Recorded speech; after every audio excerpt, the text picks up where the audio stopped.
Happy Monday, everybody. We are back with another No Offense, All Offense, where we are going to get back into this hidden true crime roast and reaction and all of the allegings.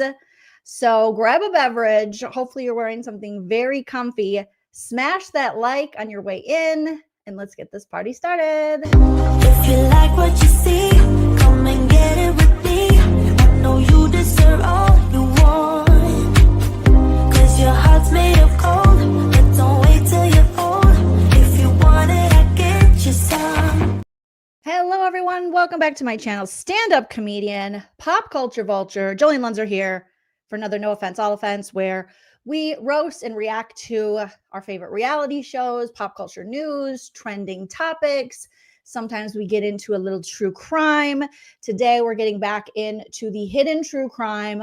Lauren Matthias, John Matthias, alleged Stalker gate. Okay. I don't know why I said it like that, but that's what we're doing today. Let's get back to Brad Pitt. All right. Yeah. Let's get back to Brad Pitt. You guys give me a thumbs up if my sound is good, since I've been away for a little bit and you can hear my sound effects. Let's get back to Brad Pitt.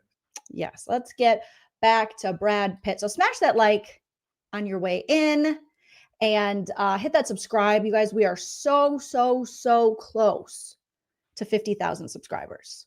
We are literally, let me double check. Let's see where we're at right now. You guys are killing it with the subs. We've gained quite a bit of subs, just like we do during Big Brother. Now we're doing it right now. You know, we get these little jumps and I appreciate it so much.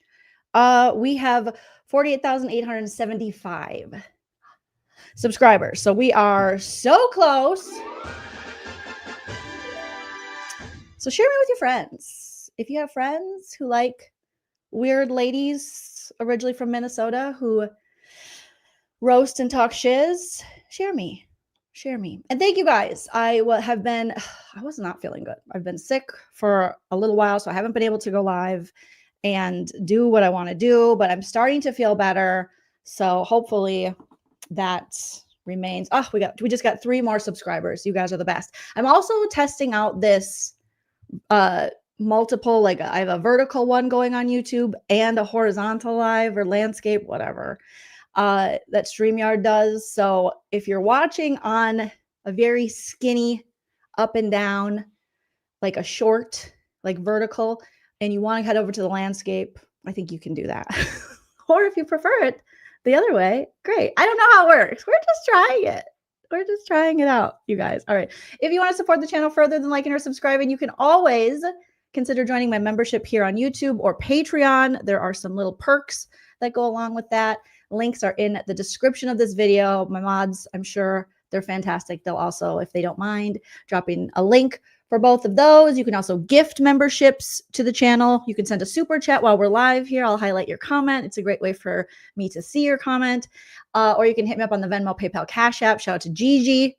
Thank you for hitting me up on the Cash App. Happy Monday. I missed you guys. Yes, so we're back. I know a lot has transpired in this Lauren Matthias stuff and hidden true crime. So I've been trying to keep up, but we still have to get through the reply video with Dr. John. And then apparently, I mean, you guys, apparently there's new footage that came out. We'll just say everything I say is true, except for the parts that are false. Everything is alleged and for entertainment purposes only. So don't sue me. Allegedly. Plus, I have you have 4 lawyers. I have 1,500 lawyers. I heard actually mixed reviews on Jolene. Oh, Jolene was excellent. What are they saying? Amy said, did you get my Venmo? Oh my gosh, Amy, did you just send it recently? Because on Venmo, I try to reply to everyone who sends me. However, the app lets you reply, like Cash App, you can only heart it. Venmo, you can send a little message, as can you with PayPal. And apologies, Amy, if I'm looking here. Let me know when you sent it, because I don't know if it's sent. I got one from Lynn. Thank you so much.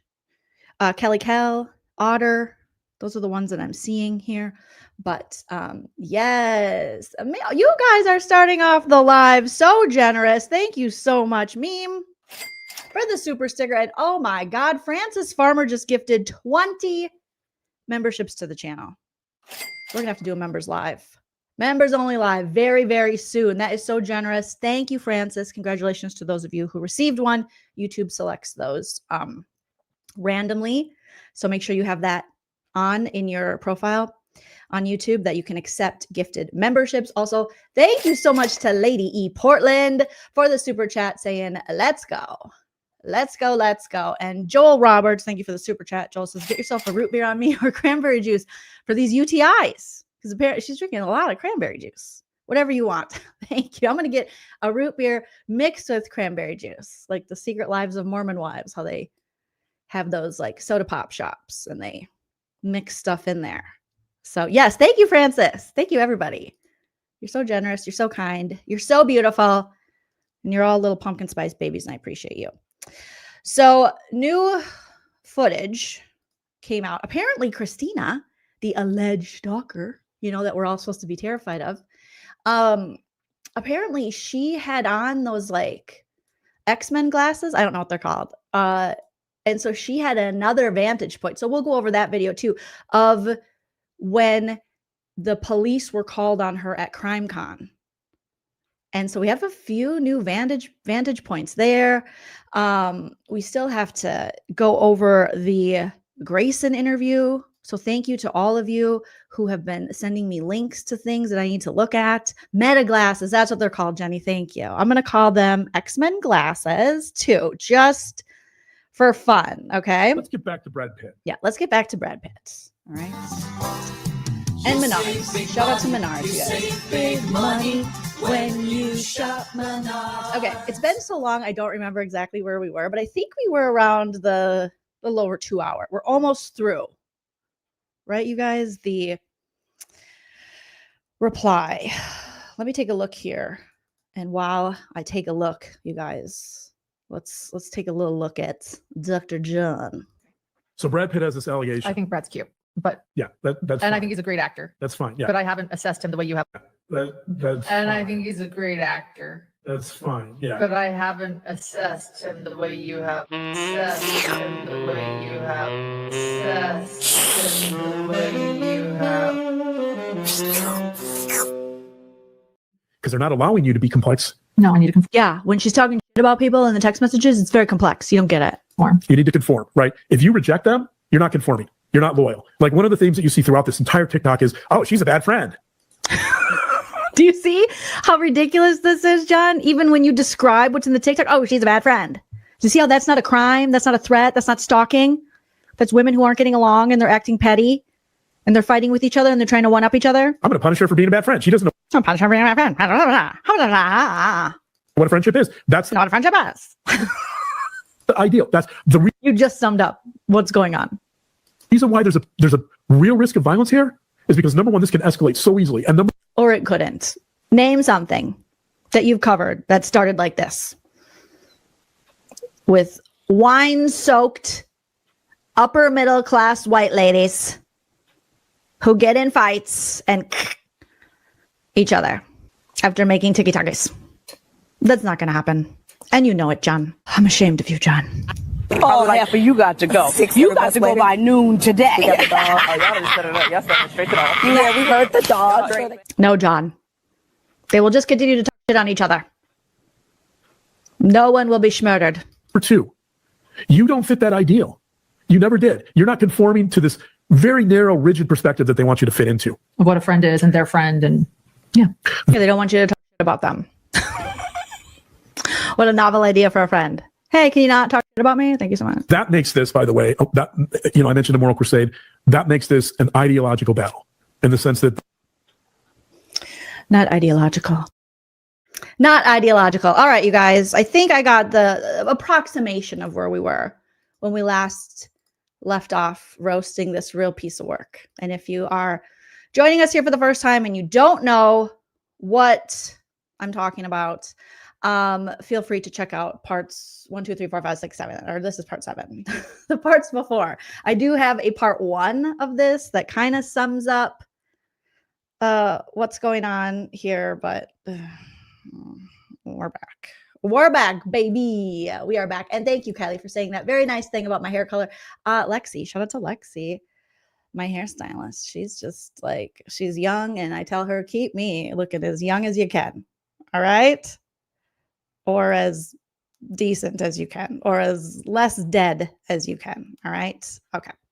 So let's just start back in. We might have heard a little bit of this before, but let's get back into it and see what John's serving us today. I might be speeding up the audio just a bit as we go. And I'll be stopping for commentary, but if you want to watch the whole thing without my commentary, I'm going to put the link in the live chat here and also the description. And you can go support Hidden True Crime and Lauren Matthias and John Matthias if you want to watch it uninterrupted. You can also watch the 9-hour live we roasted as well over there. All right, let's get started. This is an extraordinary. John says right away, John's like, this is extraordinary. And she's like, This is an extraordinary study. Just have to say, for all those people saying bring the receipts, Dr. John's bringing the research receipts. okay, so here's John with his research receipts. I think we went over a little bit of this, but let's see what he's got again. Bringing the research receipts, right? You brought the actual receipts. I'm bringing the research receipts. This is She didn't, well, note to John, okay, she did not bring any actual receipts in her 9-hour live. It was a lot of her feelings and assumptions and speculation. And like we heard from the judge, it just seemed like she's not actually afraid of Christina. She just wants to silence her, allegedly, from any criticism or sharing that Lauren Matthias allegedly talked cash money shiznit about her friends and victims of the crime she covers in her text messages and such. from a well-known article in the American Psychologist. The American Psychologist, by the way, is one of the premier journals for psychologists. Let's get back to Brad Pitt. From 2017, volume 72. It's Underwood and Aaron Reich. It's called The Power and Pain of Adolescence's Digital Communication, Cyber Victimizations, and the Pearls of... Oh, this is where he talks about adolescence. So he's complaining his middle-aged wife's drama with her former friends and contractors to children who get cyber harassed online. Good God, sir. Have you no shame? Lurking. Okay. This is pertaining to adolescence, okay? But I'm sure this has application to adults. Sure it does. Relying on surveys about the frequency We're just supposed to believe him. He's like, I'm sure this has I'm sure this can apply to adults. Okay? I am sure. Sir, I am not trusting a man dressed like that. Okay? I am not trusting you, sir. You are dressed like an ornery grandmother that nobody visits on the holidays. I am not trusting you, sir, in your picnic table blanket shirt. No, you got to come correct. of cyber stalking may keep us from understanding that although cyber aggression may be an extremely low base rate event, so even among adolescents, cyber stalking and cyber aggression is fairly low. That's good news, right? Okay. That's great, John. Let me, since I stopped in the middle of that, I'll go again. Although cyber aggression may be an extremely low base event, it hurts terribly even if it only happens once. Yes, it hurts children, John. Those are children. This is according to their survey. The impact of even a single episode is potentially extremely serious because the behavior is immediately viewed by hundreds of friends and followers and is preserved forever. So your wife got embarrassed that her friends were calling her out. Okay. Still not illegal. In digital form. I can't tell you how much that impacted you, and they're proving it. Where, John, where are these people Let's get back to Brad Pitt. proving it? That's just your opinion. That's my opinion. These are not facts. Because just because I read something, okay, let me read something. Let's see here. Again, I just, with the Buffy the Vampire Slayer, I know, Jolene, get over it. I never will. Okay. So just because I say Okay, now let me return to the problematic aspects of The Wish, which is one of my favorite episodes. I just happened to open this up to page 164 in the Buffy the Vampire Slayer myth, metaphor, and morality. All right. So let me return to the problematic aspects of The Wish. I said it above, but I'll repeat it here. The message problem is that it doesn't appear that there is one within the confines of this episode. Exactly. Which proves that they're providing entertainment and they have a messaging problem, because right here it says, you know, there's problematic aspects to this thing. I think there's problematic aspects to John and Lauren, whatever his wife's name is. And exactly. We, the audience, learn important things from the events we see in the Wish verse. But the reversal of the Wish combined with Cordy, aka Cordelia's reaction at the end, make it seem that she didn't learn anything. That's kind of like, how did this, this is so kismet. How did this open up so perfectly to Lauren Matthias? Because it seems like your wife didn't learn anything. And of course, no other character could have either. This is, to say the least, unsatisfying. So your wife has been unsatisfying and has learned nothing. And I'm just equating that to what I just read out of a random book on a random page 164. And it relates to you, even though it's a totally different subject that they're talking about, being Buffy the Vampire Slayer. But you, ma'am, can relate to vampire slayers, allegedly. Well, one reason we chose to not say this person's name and to blur Back to Brad Pitt. her and the TikToks, which we didn't need to do, was because of that understanding. We're not going to do that. Correct. But this research, She appeared publicly. She wanted everyone to find her. She was working on algorithm. She admitted. Ma'am, you don't think people were going to find this chick? Really? You have over 300,000 subscribers on your channel. You have a giant reach compared to the people who are criticizing you. And you don't think they'll be found by the internet sleuths? You don't even have to be that big of a sleuth to find out that was Christina. It said on the TikTok, come join me, send the word, spread the word. Here we are. And we still didn't do that because we understand. You know what? Christina also didn't do that. She never showed your picture or said your name, allegedly. And what that means, we didn't want to do that. We went through it. But I mean, like, this is extraordinary. Oh, because extraordinary. when people mock you about whether this is cyberbullying, I don't even want to give you people mock you. Oh my God. Are you guys that important that you cannot be mocked? When you do crazy cuckoo things, you might get mocked. When you do cringe ass shit, you might get mocked. You'll live. Sir, you're like 65. Okay? You're on the other side. You should be looking towards retirement, chilling, you know, going on vacays, getting your blood pressure under wraps, or checked, or whatever's going on that your wife told us that we didn't need to know. What are you doing? You're getting involved in lady drama. when people say Team Lauren's a joke, I don't know what they're saying. I don't care. But the point, like this data, this research that shows, I'm going to read it again because it's so, Please don't. impact of even a single episode is potentially extremely serious because the behavior is immediately viewed by hundreds of friends and followers and is preserved forever in digital form. Not to mention which the internet is open 24/7. Yeah. So any threats or any posts on social media can happen at any time of the day or night. There were times when you would Day and night. wake up at 3 a.m. and go, is there a post? Is there a post? What does she say now? Is she threatening me now?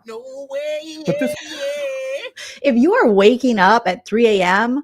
worried about a TikTok post, you got bigger problems. You have bigger. I know we all have internet addictions and we can't stop doom scrolling, but come on now. Really? We're waking up. You have a whole life. You have a whole career. And because an ex-friend made some TikToks about you, you're like, I can't sleep. I have to know. That means you're obsessed with yourself. But that's really what that means. explains why even a single episode of cyberbullying can be traumatic. Yeah. Because the fear is that it's going to be viewed by thousands, hundreds or thousands of people, and it's never going to be erased. It's going to. Was Christina's stuff ever viewed by hundreds of thousands of people? You know what's been viewed by hundreds and thousands of people? Your own videos, making yourself look très stupide. Exist forever. This is exceptionally important.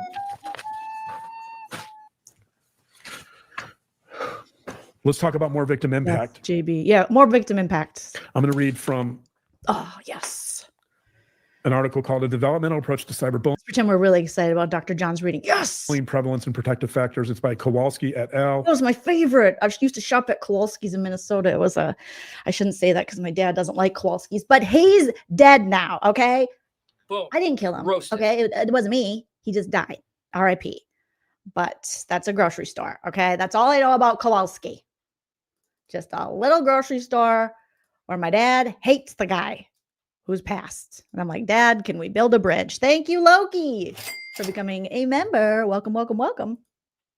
It's in Aggression and Violent Behavior, 2019, volume 45. This is on page 22. Outcomes of cyberbullying.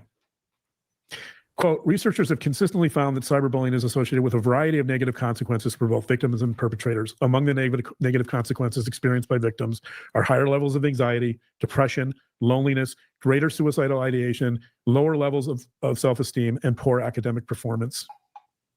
Oh, no.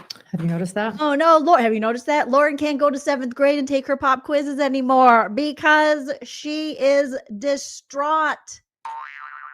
Lauren's academic performance is going to really decrease. Poor Lauren. How is she going to pass 6th grade? Ay. Do you not feel, how does this man, how do you have, I understand the difference between like book smart, I don't even know if he's book smart, but just like educated versus like street smart, life smart, emotional intelligence, self-awareness. Those things clearly not available over here. But how are you going to say that with a straight face? That this affects your performance in like school. And you're saying this to your damn near 50-year-old wife. Is she in school, John? Oh my God. Yeah. Yep. I've noticed all of that. Oh, Every one of those applies to you.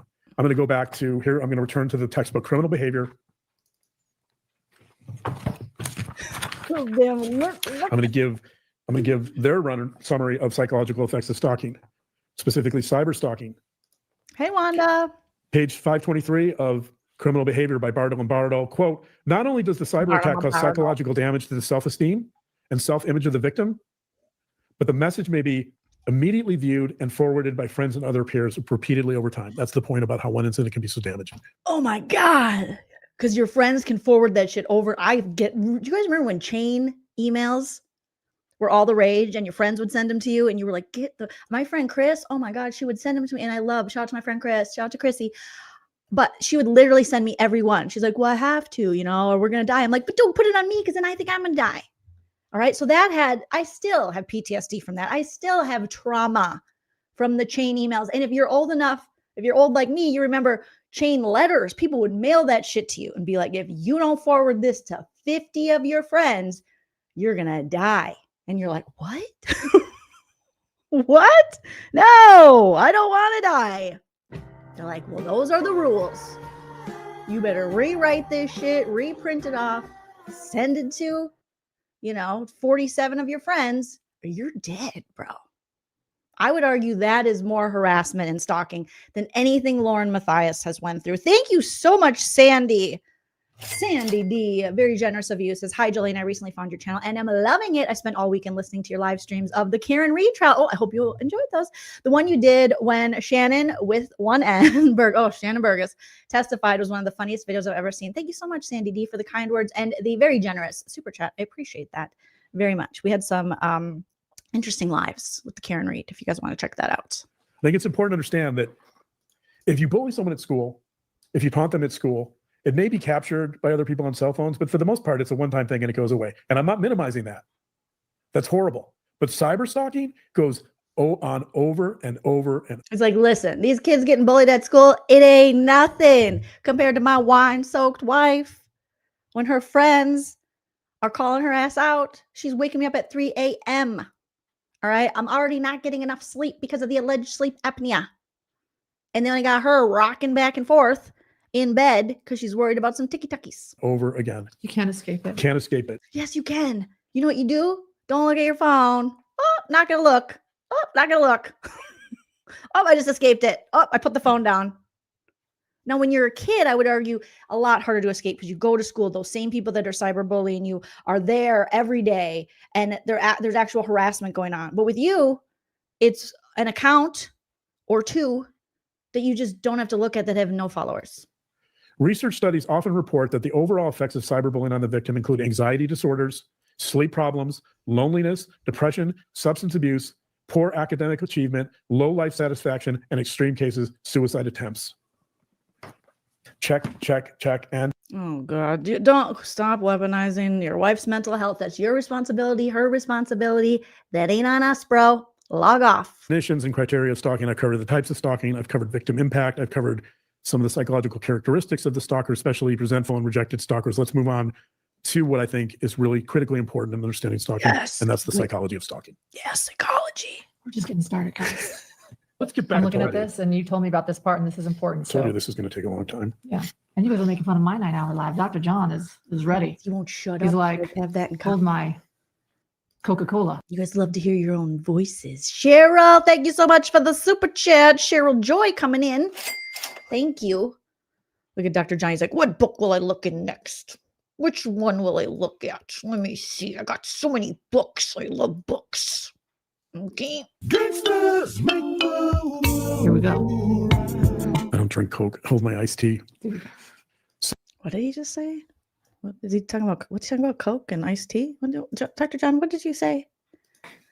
Hold my Coca-Cola. Oh, she said, hold my Coca-Cola. You go, I don't drink Coke. I drink iced tea. Oh, good for you, John. What do you want, a cookie? Here we go. I don't drink Coke. Hold my iced tea. So I put up a diagram.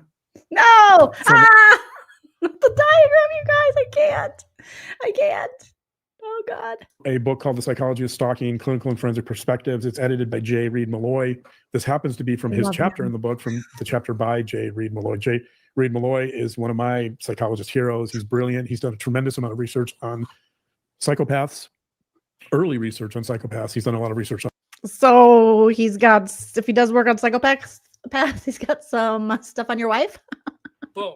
Roasted. Okay, that was a bad one, you guys. Why did you make me say that? That's horrible, allegedly. The Psychology of Stalking. He's a brilliant guy. If you look at the schematic I put up, I'm going to talk about his theory borne out by research and evidence of stalking. So for Malloy, stalking begins with what he calls a narcissistic linking fantasy. This is so interesting to me. Okay. Guys, look, The narcissistic, what is it? The narcissistic fantasy is so interesting to the narcissist, you guys. In every generation, there is a chosen one. She alone will stand against the vampires, the demons, and the forces of darkness.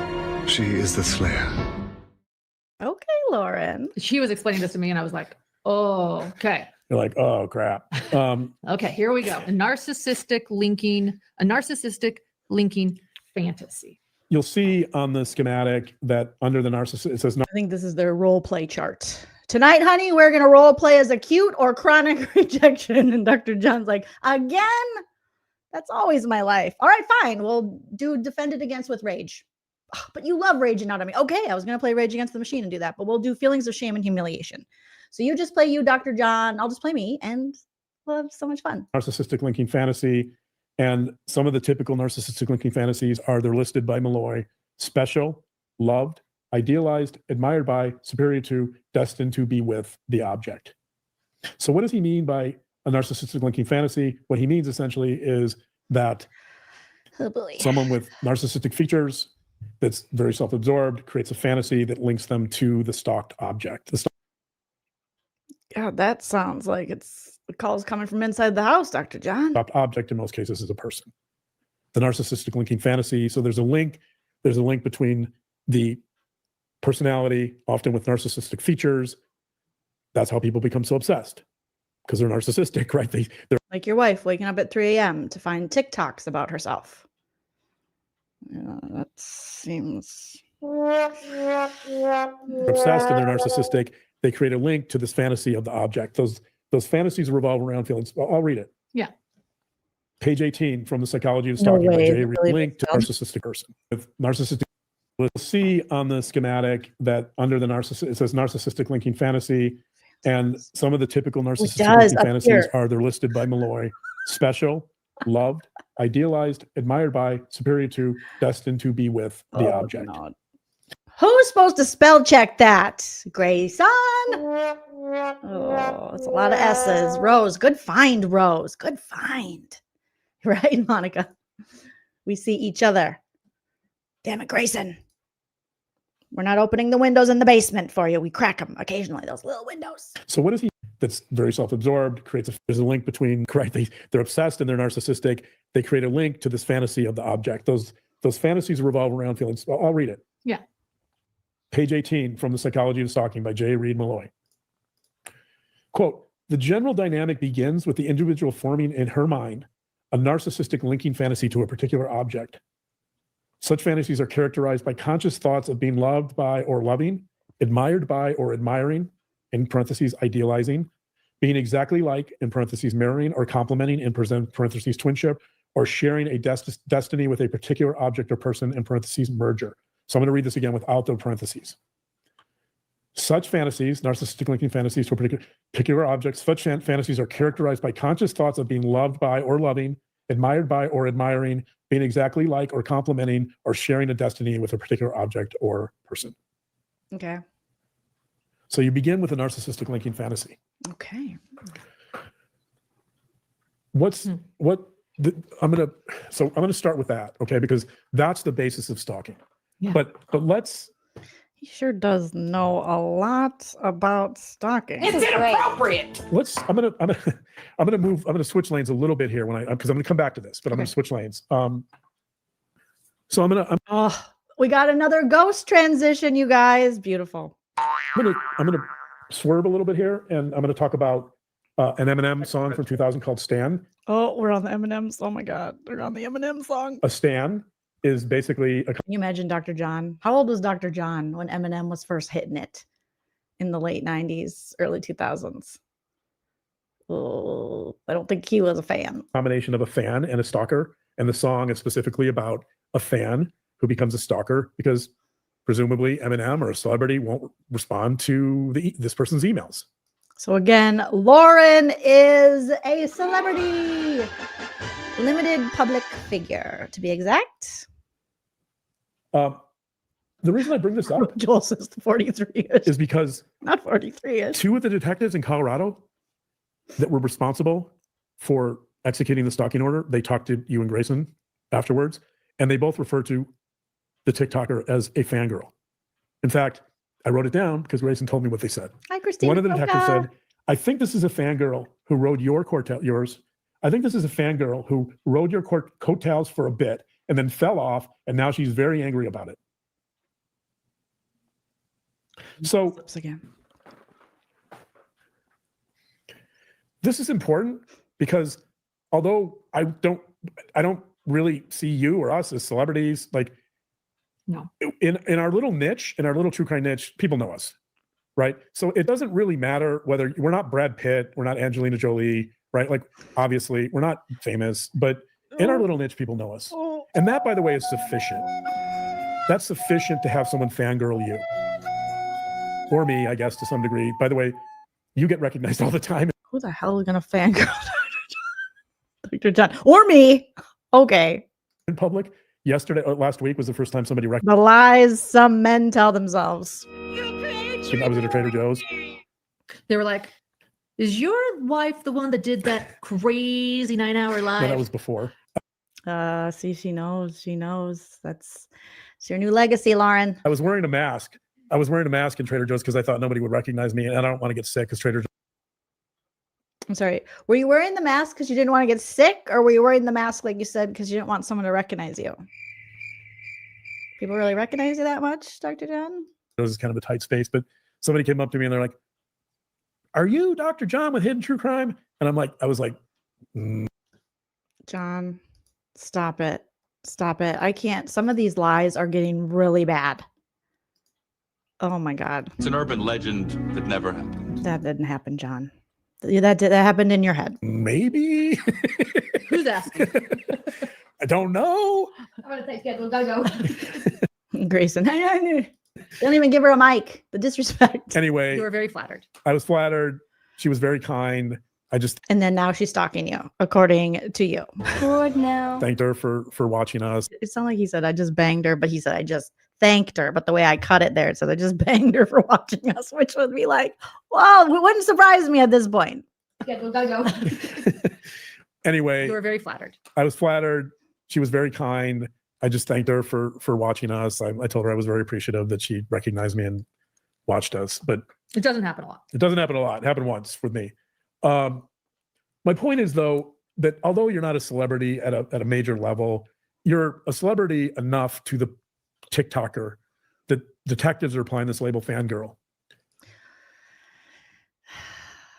So Okay, I'm sure. that brings me to, I talked earlier about psychological essentialism as a category, psychological essentialism.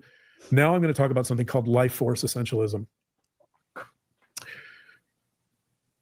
Life force essentialism is different than category essentialism in the sense that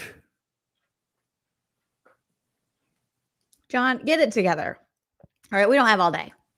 I can't find my notes. Oh, there it is. Lauren's like, there it is. Life I force. got his notes down, guys. They're all spread out. I'm like, there you go. Yeah, we know. Because you're what? Calculated.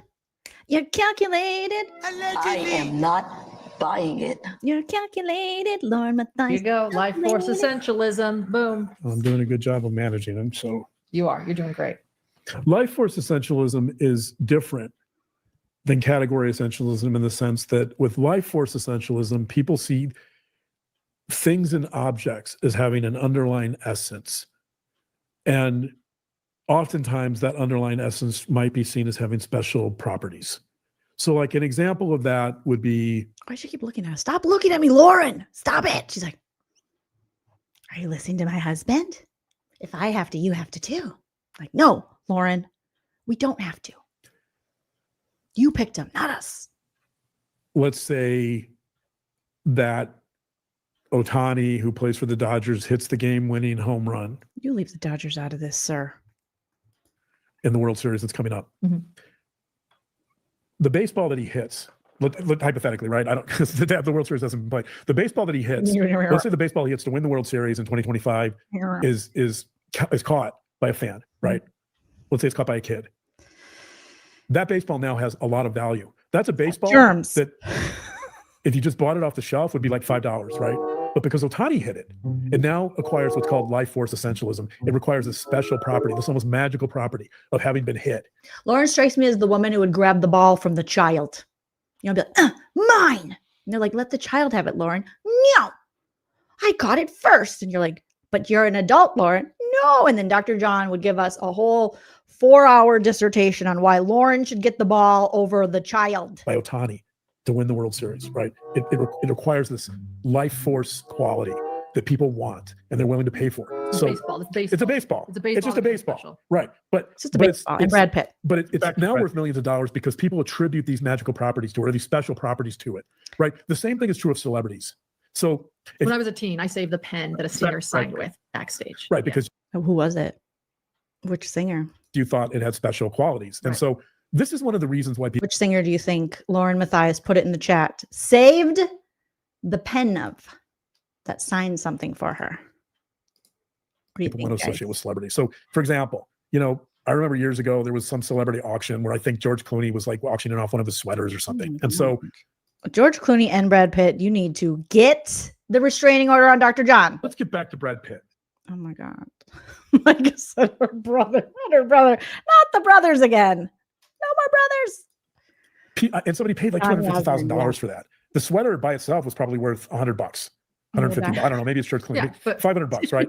But because George Clooney wore it, They do. people perceived that it had special proproperties, The children. and they bought it for $250,000. And You guys are just naming all the Mormons. Marie Osmond, Donny Osmond, the Jonas Brothers, Hanson. Were Hanson Mormon?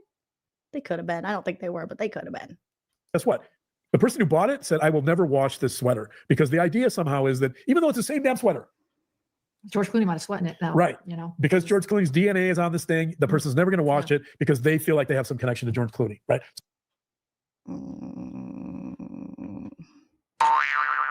Dang, John, talking about George Clooney's DNA. First Brad Pitt, now George Clooney's DNA. You're never going to watch it? Let's get back to Brad Pitt. So if they wear that sweater, they're like, hey, I'm George Clooney, right? Or whatever. So, but that's called life force essentialism.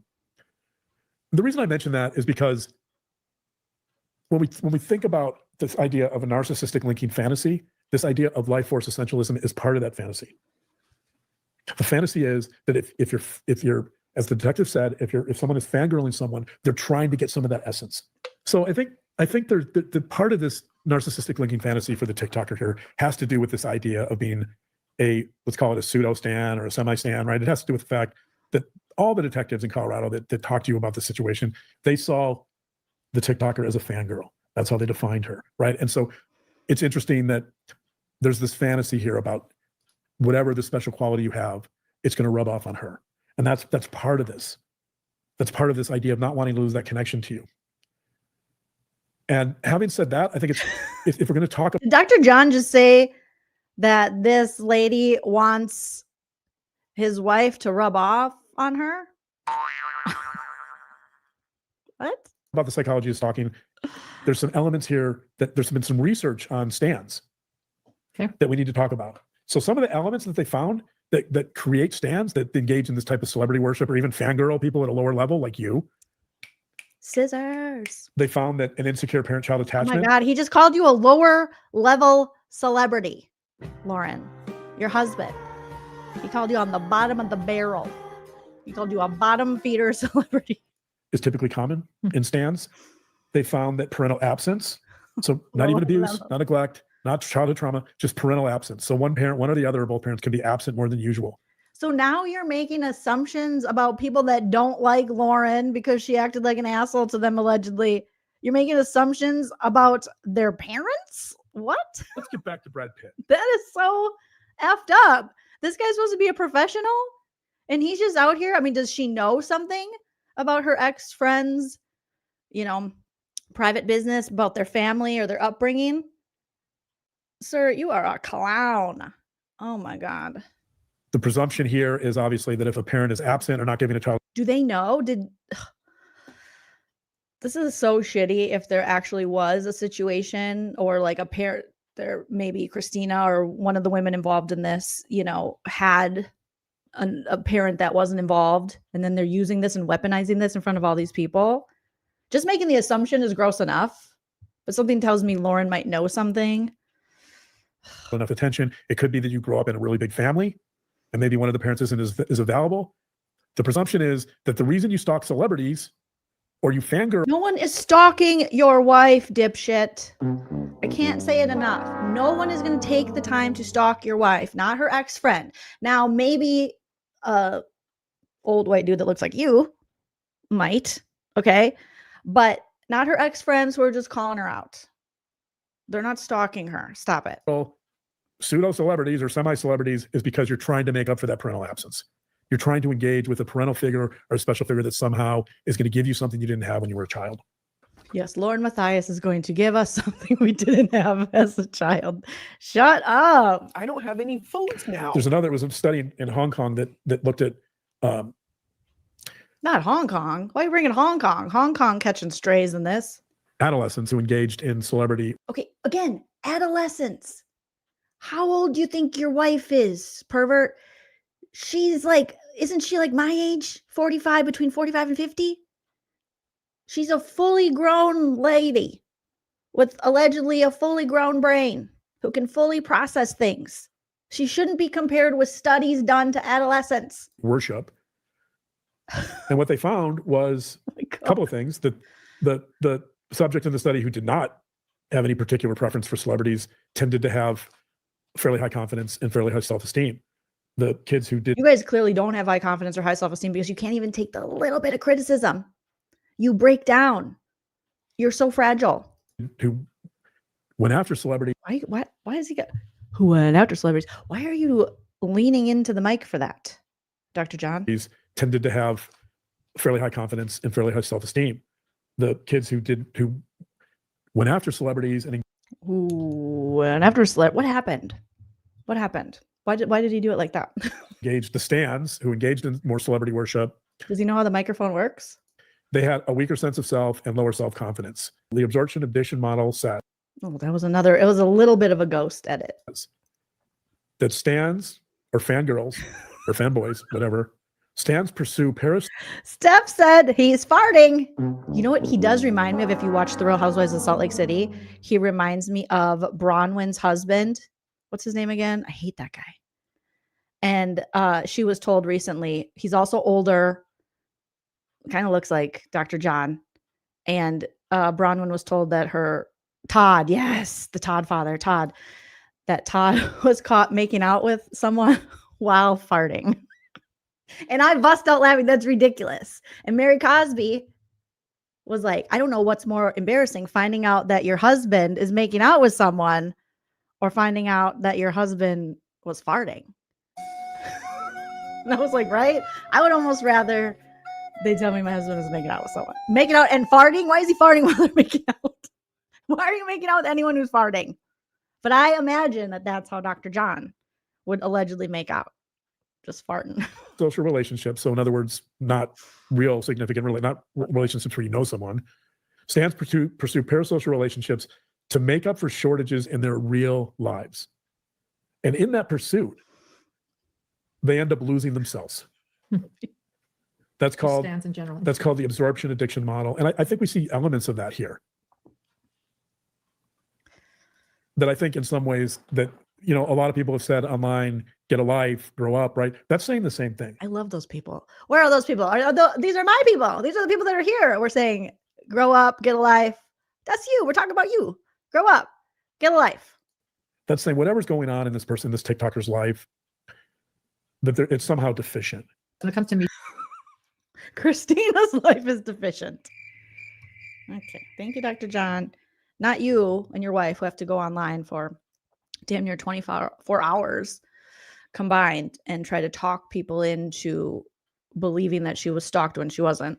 I think that I would define myself a limited public figure. Anyway, keep going. Oh, again, with the limited public figure. With a limited knowledge of stalking laws and how the First Amendment works. People can disagree with that, but legally speaking. But it's the same dynamic. Mm-hmm. The point is it's the same dynamic, that fangirling anyone is this attempt to make up for deficits in someone's life. Yeah.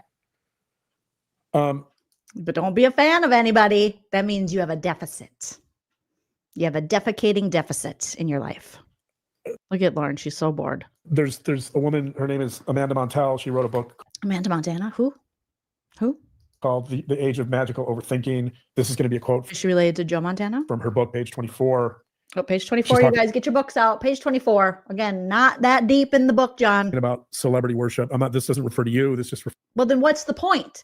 If it doesn't refer to her and this live is about her and her stalking and trying to explain her alleged stalker, and you're like, well, this doesn't apply to her. We're talking about celebrities. Then why are we reading it, John? refers to her thoughts in general. In general.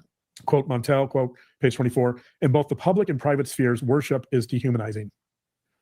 To be deified is not so flattering. The dynamic risks annihilating a person. She's like, what happened? Like, what? Lauren looks like when the Zanny hit. You know, she's like, when the Lunesta is kicking in, I better lay down. Them Trazzies are kicking. There's room for complexity. Allegedly, obviously, blunders, satire. And this sets everyone up for suffering. Wow. It's really fascinating. Stop lying to him. That's what happens. You can't lie to men. Because they'll repeat that behavior. That's why you have to tell men the truth. All right? Because he'll be like, I'm great. I'm going to keep doing this. Obviously, this is working. Lauren, don't do that and unleash him onto us. God is a man made up by other men to tell them that they're special. Worship is dehumanizing. You're looking at the book. Can I just see the book? Yeah. I want to hold it up. Keep reading. Keep going. So it's a magic book. It's a book for witches. It's a witch's book. Let me read that again. So some of the dehumanization in this smear campaign is the fact that you're portrayed as evil. Okay, so he's back on the pap smear campaign. Good to know. Mm-hmm. Right? Like that you've been labeled psychological essentialism. They've taken certain You know what's evil? The duck lips. That's what's texts evil. or whatever and private texts. Stirrups. And they've labeled you evil. And then there's this moral crusade. Yeah. But there's other ways you can dehumanize. And one of them is by wearing that shirt. Stop it, Jolene. By portraying someone as something they're not giving them the room to, as she says, not giving them the room to be complex and to make blunders. If you don't give someone the room to be complex and to make blunders, you, according to her, I agree, you set everyone up for suffering because you're not defining it as a real relationship. Yeah. You're defining it as a cliched, right? Rigid, narrow relationship. And if you do that, so if you're fangirling someone and the relationship turns out to be not what you expected, there's a lot of room in there for disappointment. There's a lot of room in there for anger. There's a lot of room to turn against someone because that relationship is turning out not to be what you wanted.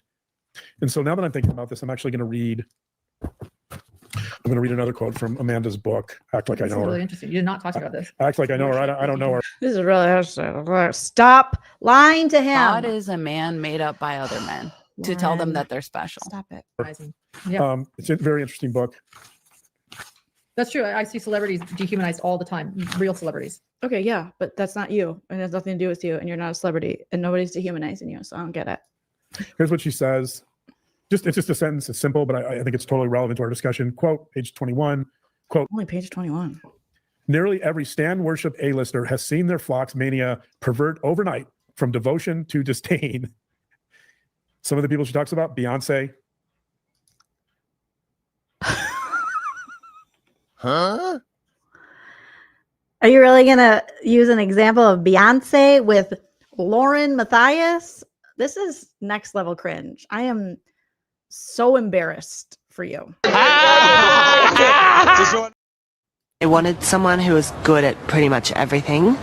And like, because it's going to be on the news and on TV and stuff, like, I don't want to brag, but I think they wanted someone decent looking. John, knock it off. Put that lizard tongue back in your mouth and stop it. So Brad Pitt has this allegation. I think Brad's cute, but yeah, that's and fine. I think he's a great actor. That's fine. Yeah, But I haven't assessed him the way you have. that's And fine. I think he's a great actor. That's fine. Yeah. But I haven't assessed him the way you have. Assessed him the way you have. Assessed him the way you have. Yes, I was saying to the left, all John's points in the box to the left. Because it's trash. Name one Beyonce song. John Matthias. Who is exceptionally private. There's so many. Charlie XCX. There's so many, right? Like if So many people he doesn't know who they are. you're an A-list, if you're a stand worship A-lister, loved by your flock, loved by your group, you can literally go overnight from devotion to disdain based upon one mistake, right? Exactly, and I think Veronica. You're not an A-list celebrity, right? Like, but the point is, like, part of this campaign is to try to flip that script. Part of this campaign is to try to get your flock to go from devotion to disdain. Me too, Coca Macoca. By dehumanizing you, by not giving you any room for complexity, not giving you any room for vulnerability, not giving you any room for blunder. As she So we're supposed to believe that when she was allegedly talking shit about her friends and the victims of tragic crimes that she was exploiting for money on her channel, it was just her being vulnerable. Is that what you're saying? We're not allowing her to be vulnerable and complex in her shiz talking? puts it.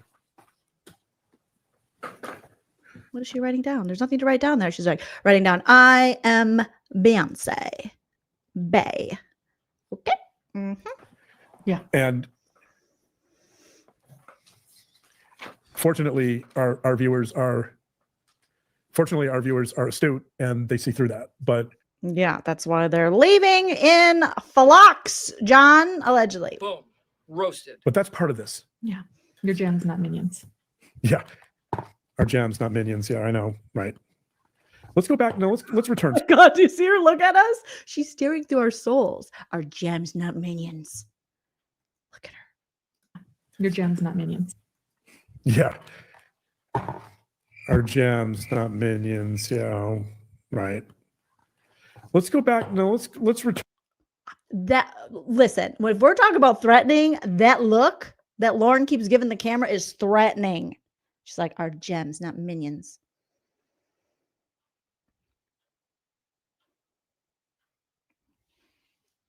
Stop it. So I talked about this idea of stands and what creates a stand. This really important idea of life force essentialism in terms of, right, you want to buy the celebrity's sweater so that you can feel like you're getting some of that special quality, right? Which I don't know how someone can afford a sweater for $250,000, but hey, Someone did, and they love it. So okay, let's go back to our diagram. So there's more it begins with a little narcissist. grifting streams where you're being bullied and threatened in our lives, and you might be able to afford that. You might. Linking fantasy or life force essentialism. And then you go to what he calls acute or chronic rejection. So you have the fantasy, you have rejection. The rejection leads to feelings of shame or humiliation, which is then defended against with rage, which then leads to behavioral pursuit. That's the stalking. It fuels behavioral pursuit. The behavioral pursuit is intended to hurt, to control, to damage, or destroy. Only after the target, you, is hurt, controlled, damaged, or destroyed is the narcissistic linking fantasy restored. Wow. And this gets back to the idea that we've been talking about all along. Wow. That the goal, back to Brad Pitt, of a cyber stalker or any stalker, a physical stalker, it doesn't matter. The goal is to ruin and damage the person beyond repair or to have them end up dead. That's how stuff like this, that's how this stuff ends. God, melodramatic much. I don't have any phones now. I never saw from the TikTokies where she's lip syncing songs or standing in flowers that she wanted Lauren Matthias DEAD. What are you talking about? And the reason, according to Malloy, is because that's the only way for the stalker to restore the narcissistic linking fantasy. Ooh. God. He's like, yeah. Who really wants her DEAD, huh, John? Because you look like you're taking quite a bit of pleasure in telling your wife that and scaring her. Okay, now let's... They're like, see? They all want us dead. DEAD did. Let's get back to Brad Pitt. Yep, clearly. Someone makes a TikTok about you, they want you. We talked about so much. Yeah. Too much. But we talked about recently psychology stalking. We've talked about the research on that. We talked about Malloy's chart, types of stalkers, stalking criteria, definitions. One of the big issues out there, in addition to all that, one of the big issues out there is one of the arguments for the TikToker, for the stalker, is that it's free speech. Yay, free speech. Right? This is probably the biggest argument. Well, it's free speech. Why is John sounding like the get off my lawn lady? It's free speech. It's free speech. I gotta clip that eventually. Remind me. I'm gonna put it. I gotta write that one down, you guys, to put in my soundboard. 245-26. It's free speech. John says free speech. John, you are so funny and you don't even know it. You're so funny to laugh. I'm having a laugh. Arguments for the TikToker, for the stalker, is that it's free speech. Right? This is probably the biggest argument. Well, it's free speech. It's free speech. This is just Mean Girls. Free speech, Mean Girls. Who cares? Mean Girls, free speech, which is all John's Google search. Free speech, Mean Girls, death. Girls are mean girls. That doesn't mean you should get a stalking injunction. Don't weaponize the legal system. Yes, all those things are correct. Every time he does that voice, like I said before, he's 100% right. Every time he does like, he's saying the true things, just putting it in like a silly voice. Stupid. Cat fight. Free speech, mean girls. Who cares? Mean girls are mean girls. That doesn't mean you should get a stalking injunction. Don't weaponize the legal system. Stupid. Cat fight. Cat fight. Stupid. Cat fight. That's how John talks when he's not on camera. Yeah. Like, Lauren, what's up? No, just kidding. I don't get it. She's like, Grayson, laugh. Please clap. One thing that philosophers do, that, since I was majored in philosophy as an undergrad. Yes, not as an undergrad. I majored in philosophy as undergrad. Just means you just didn't want to work. Okay. All Saint says he sounds like somebody stop me. Was that Ace Ventura? That's what he sounds like. Free speech. Somebody stop me. I always loved about philosophy, even back when I was an undergrad, which getting his undergrad at Princeton, might I add. Oh my God. Gag me with a meth pipe, Lauren. Nobody cares about your stupid Princeton husband. Both my in-laws graduated with PhDs from Stanford. So suck it, lady. Suck it. Like, who cares? Am I going to take credit for their degrees? I went to like a small school in Wisconsin. God, obviously he's not doing any better than the rest of us because he's sitting here with you doing this dumb live. So that was hoisted. That was wasted, ma'am. Andy, are you okay? Oh, I'm fine. It's just that life is pointless and nothing matters, and I'm always tired. Also, I can't sleep. I'm overeating. None of my old hobbies interest me.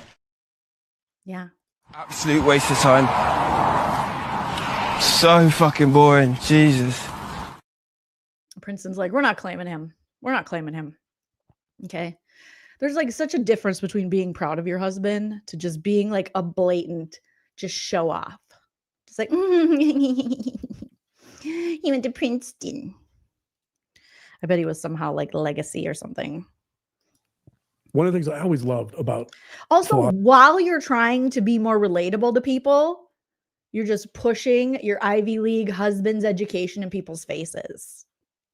Probably not the best idea, as you're trying to prove you're not like a horrible elitist who can't take a joke or any criticism. But okay. philosophy, even back when I was an undergrad, which Getting his undergrad at Princeton, might I add, winning the thesis award. I know that you always underplay. And at this moment, now that people are trying to mock your education, I'm going to own it. He's brilliant. His education's fine. What he did with it, pretty embarrassing. Have some remorse, have some sensitivity. Like, yeah. Princeton's like, don't name us. You're on YouTube getting into drama with your wife. Okay. Getting into lady drama. Brilliant. Scholarship. Valedictorian. Go ahead. there's this argument about free speech. That gives her a boner. She's like, that's all I'm attracted to with him. Okay. Scholarship, Princeton, thesis, valedictorian. Your education. I'm going to own it. He's brilliant. Scholarship, valedictorian. Go ahead. There's this argument about free speech. And as a matter of fact, in the TikTokers attorney's objection, that was the heart of it. Yeah. This is free speech. Who cares if she says that you want to have non-consensual relations with your brother, right? Who cares if she's threatening to harm your business? Who cares if she's reaching out to everyone in your business contacts and trying to ruin you and damage you? None of that matters because this is free speech. So Magic Wand says we see his brilliance. He's extensively studied Brad Pitt, and it shows. Well done. Well done. Yes, he has a PhD in stalking Brad Pitt and George Clooney's DNA. Well done, sir. Well done. You know, one of the things philosophers like to do is we like to think about thought experiments. And I came up with one. Okay, a thought experiment. Okay. For all of us at home, including me, I'm at home. A thought experiment with Dr. John Matthias. Thought experiment. PhD. All right. And the reason we present thought experiments is because the reason philosophers do thought experiments is because they're trying to figure out kind of the boundaries around an issue, right? And whether by going through a thought experiment, you can ask questions about whether this is free speech, whether it's not, right? I'm presenting a hypothetical, but I think you could see this easily as being real. So Okay. in my thought experiment, there's a woman, Sylvia, and Sylvia has a daughter named Becky. Okay. And Sylvia Plath has a daughter named Becky? What? This is getting good. Becky's best friend is someone in school. They're adolescents. Okay. They're both 16 years old. Becky's best friend is Victoria. Okay. Becky. Why are we talking about kids again? Why are we always talking about kids? Dr. John, I'm sorry. Check his hard drive. Check that hard drive. I'm just gonna. Okay. I'm. Oh my God. Why are we talking about children again when it comes to your middle-aged wife? Victoria. Yeah. And Victoria happens to be the captain of the volleyball team. She's very well liked. An urban legend. She's considered to be one of the more attractive girls in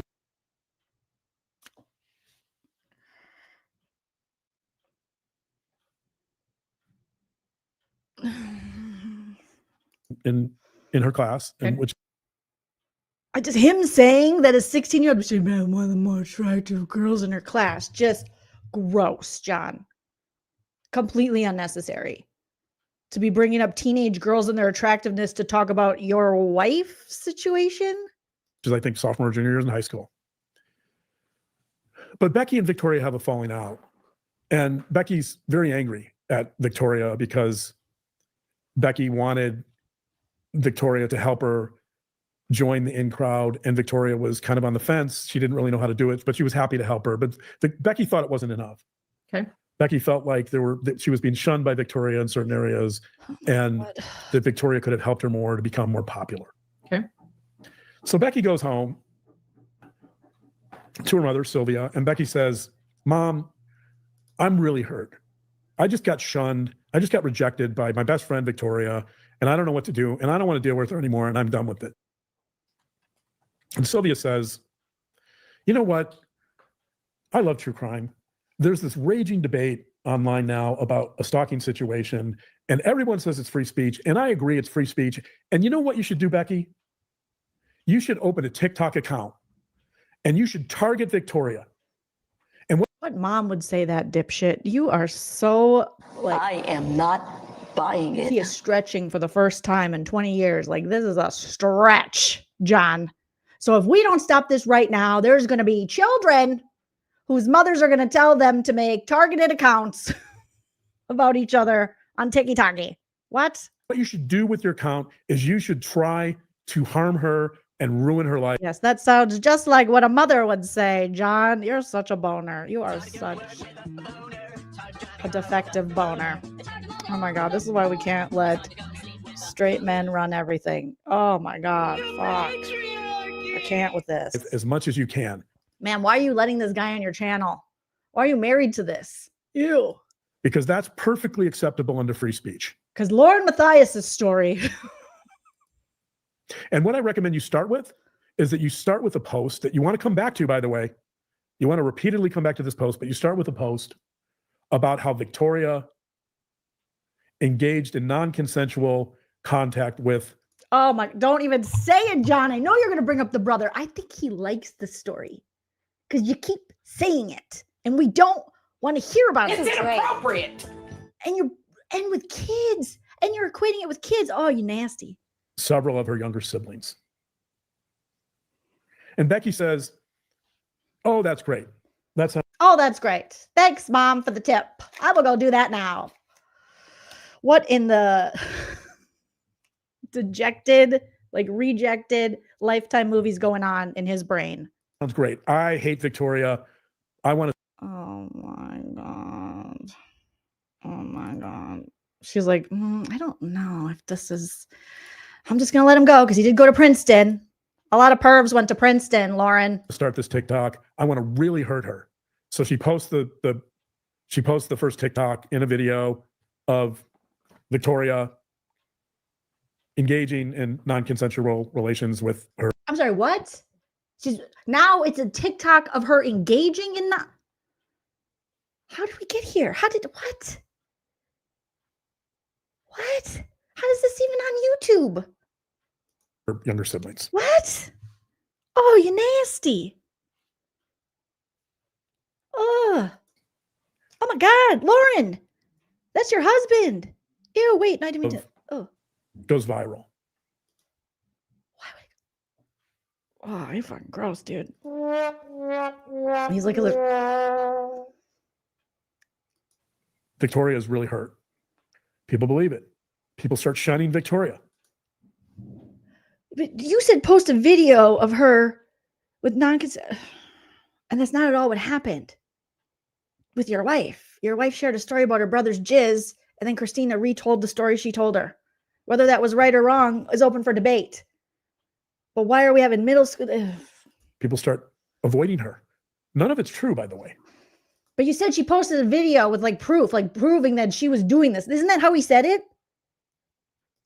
But Victoria becomes a bit of a laughingstock. Something tells me this guy is on the don't expose the Epstein files list. Oh my God. People are talking endlessly behind her back about the supposed non-consensual contact that Victoria had with her younger siblings. Victoria is so upset. Check this dude's hard drive. Check this dude's hard drive. I'm the FBI, CIA. Are you watching? Check the hard drives.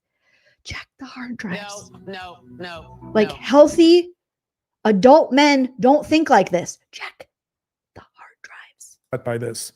And she's receiving so much mockery at school that she has to, within a year, She has to leave the volleyball team and she leaves school to be homeschooled He made this story. This is a story he wrote himself. by her mother. Becky continues because Sylvia, her mother, says, you know what? You should post as much as you can. Post every day. Go back to the post about non-consensual contact, about Victoria being an abuser. Go back to that regularly, but post other stuff. But now post her dropping out of school to be homeschooled and how only losers do that. Now post that she wasn't strong enough to stay in school, that she wasn't strong enough to stay on the volleyball team. I want you to just mock her because free speech. And it doesn't help that he keeps going as he's telling this disgusting story about children. They graduate from high school. Victoria does it obviously not in the actual school. She does it from home. God, how much did you think about this, John? And when she graduates, Becky posts that homeschool doesn't really count. That even though she passed all the accreditation exams and did what she needed to do, that Victoria's a loser because she had to be homeschooled and she I think you're a loser, John. couldn't stand the fact that she couldn't deal with the truth that she was in fact an abuser. But of course, Becky's posting all kinds of other things, like she says, I'm going to burn your flipping kingdom to the ground. Well, Becky sounds weirdly familiar with the kingdom. My God. You guys, this dude sucks. This is so embarrassing, so gross. What are you doing? And the thing is, this wasn't even live. This was an edited video. So they edited this and thought and watched it and go, yeah, let's put this one out. Let's put this one out. She's saying she's going to expose her, that because she was her best friend, she has all these private text messages and emails that she's going to put out there to harm her. Again, just proving my point from earlier, they cannot find an example of this with adult women. So they have to make up disgusting stories about children and how this will impact children, which why would it impact children? That's ridiculous and a stretch. And you're just grasping at straws and you're a ridiculous man in a ridiculous shirt with what are those called? Fitbit. That's too tight and it's cutting off the circulation to your brain or something. Okay. Or maybe it's your little baby bangs. I don't know what's going on here, John, but it's gross. Just proving the point that you cannot find an example of this with adults.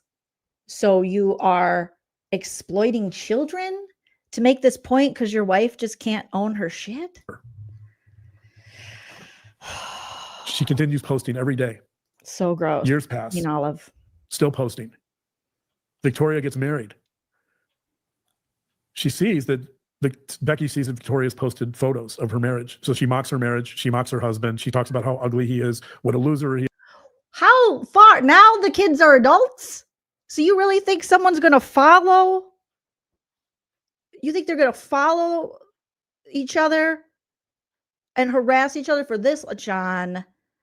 You are hysterical, sir. You cannot be taken seriously as a professional. This is a hysterical and ridiculous story told by a hysterical and ridiculous man. How he has no future, what a loser she is. She continues to say. But notice how if this story's true, okay, or not true, but if, the point he's making, still this, whatever the name is of the person, the stalker, hasn't killed the other person yet. And it's been years. They're now out of high school, college. They're into marriage and kids. So that whatever you guys were worried about being schmurdered, but no one schmurdered even in your weird example. Whatever Victoria has in her life, she's going to take it away and she's going to burn her kingdom to the ground. Victoria finally has kids. Oh, God. When her first child is born. John, you are obsessed with kids. This is gross. This just shows a weird obsession with children, and the story with your wife has nothing to do with children.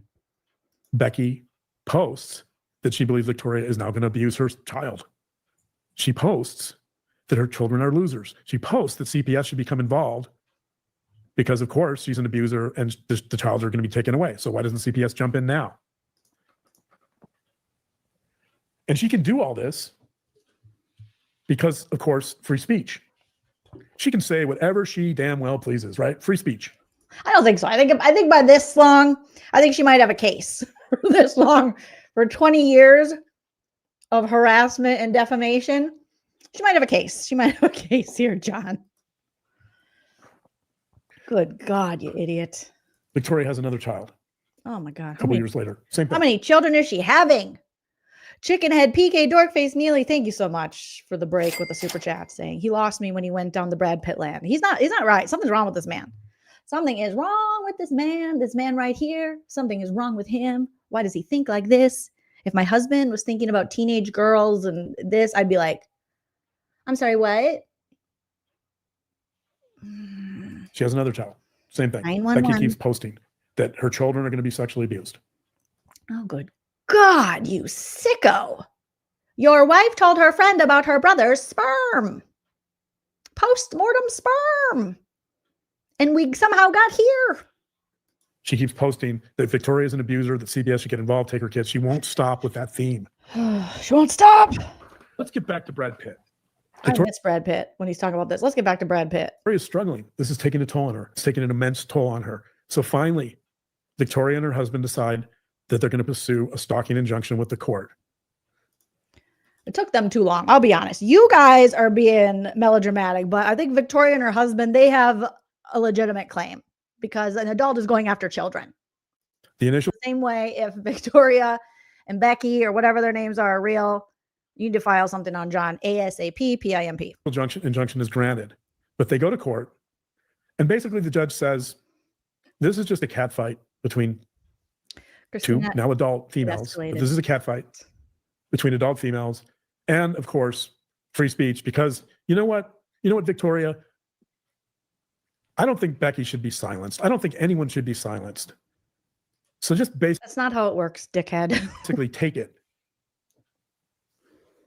And even though, Becky, Your spoiled wife didn't get her way, and you're spoiled yourself. You didn't get your way. You wanted to punish Christina. It didn't work. And now you're acting out and trying to shame her publicly and make this case of you guys being victims. It's not working. And you got to do all this. Oh my God. And just think a judge would never listen to this bullshit. Nobody would. They'd be like, what is going on? Lock this dude up. Lock him up. she's a little bit of a mean girl. Hashtag lock him up, you guys. Lock him up. Put it in the chat. Hashtag lock him up. Maybe she's cyberbullying you a little bit. I think that stalking is just showing up at someone's home with a gun. And she hasn't done that. She hasn't approached you in your car. She hasn't approached you. They live in the same town. She hasn't approached you at the grocery store. She hasn't approached you anywhere. She hasn't physically harmed you. So the judge actually goes on record and says, you know what? And this is her expert? Oh my God. This stalking No injunction. wonder people were looking into your credentials, sir. If you're talking like this and you're making up scenarios like this and you're willing to lie like this, is dismissed because, quote, this reminds me of the Real Housewives of Salt Lake City. listen, the Becky Victoria story does not remind me of anything about Salt Lake City. Your wife and her friends do, John. And the sooner you get that through your thick neck, the sooner we can all move on with our lives. So guess what? Go back to your life, just grin and bear it and carry on. Victoria has been supported by her husband for most of her life, but she finally decides, after having 3 children, all of whom are targeted by the stalker, by Becky, she decides to get a job. She goes back to school. She gets certified as a teacher. Oh, now Victoria went back to school. What a journey for Victoria. Victoria has really been through it. I feel for Victoria. I do not feel for Lauren. Good God. So now she went back to school. Now she's a teacher, so she's around more kids. Check the hard drive. Allegedly. Check the hard drive. Please, God. It's inappropriate. She starts a job. And what happens? Becky starts posting again about how Victoria is an abuser and that she's going to harm the children in her class because she's teaching in elementary school. And then she needs to lose her job. Victoria does lose her job because of these posts. The posts are persistent. They're repeated. Victoria has told Becky numerous times, please stop. Please leave me alone. I feel threatened. I feel harassed. But the court will not protect her. She's forced out of her job. She's forced to resign because of all the rumors and gossip about her being an abuser. Did this happen? This in no way equates to what happened or what's happening with your wife, sir. She still has a channel. She's still making Buku Skrilla. She's still making videos. So what does she do? She finds another job. This time she goes to the local Walmart community center. Community center to be around more children. Oh my God. This guy.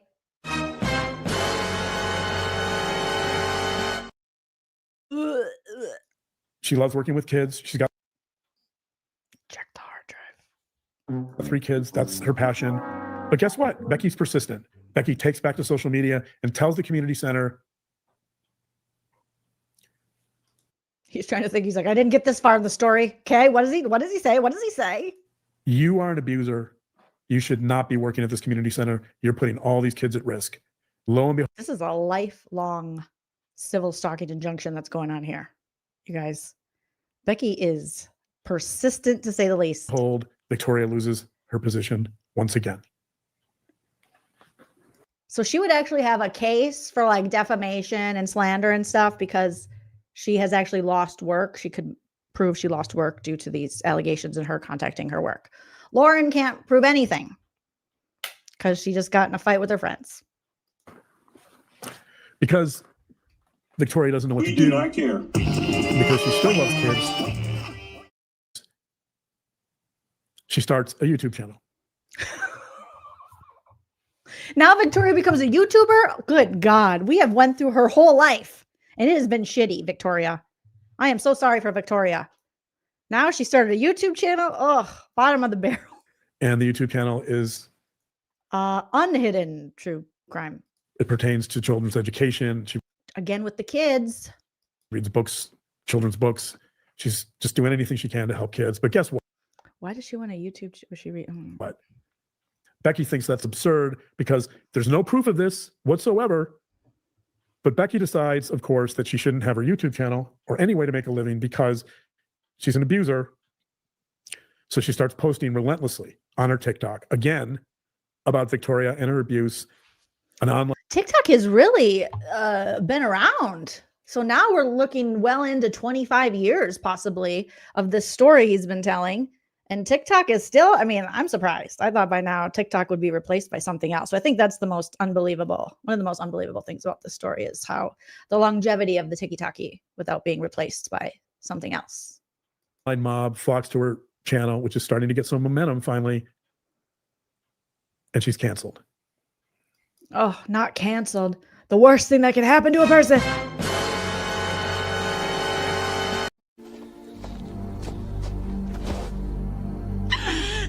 I defy you, stars!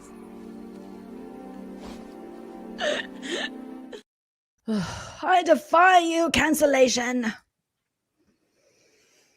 Not only is she canceled, but more? Her friends, her coworkers, her colleagues in the community, the people at the school where she taught. They all believe this Becky? Man, Becky's got some pull from her TikToki.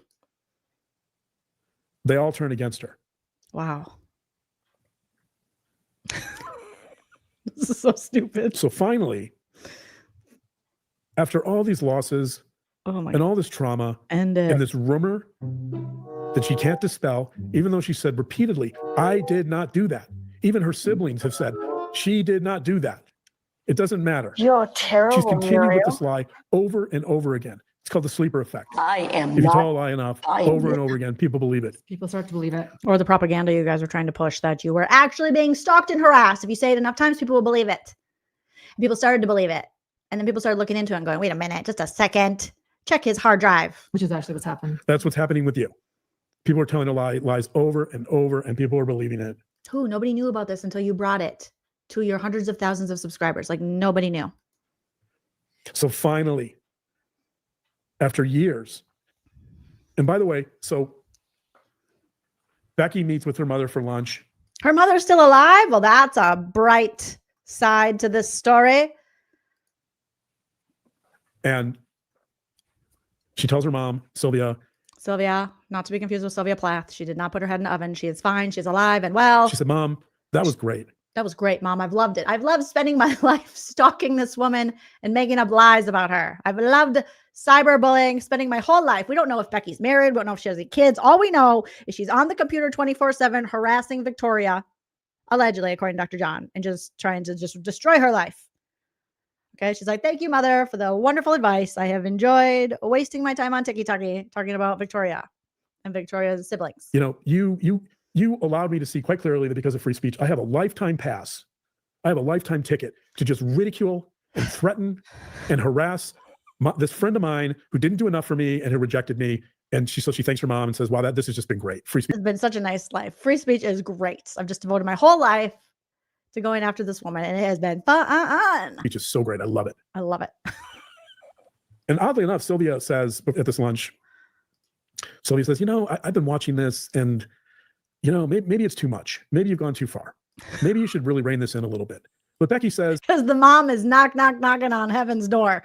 She wants to get in good with God. She's born again. Okay. She's like, wait a minute. I've been going back to church. And I think possibly I led you astray. I led you down a demon route to hell. I don't think you should harass someone your whole life. I think you should, you know, get out, go for a walk, exercise, take a Pilates class. Okay. Do something else. I apologize. No, Mom, you taught me free speech. Like I could do I could say any damn thing I want. I'm not stalking her. Everyone knows that. Everyone with like a second grade education knows that is not what free speech is. I haven't showed up at her home with a gun. I haven't followed her in a car. I haven't followed her at the mall. I haven't followed her in a restaurant. I've done nothing wrong. I can say whatever I want. Free speech. At the mall. You really think the malls are going to be around in all those years? In the 50 years you've just told us the story about, John?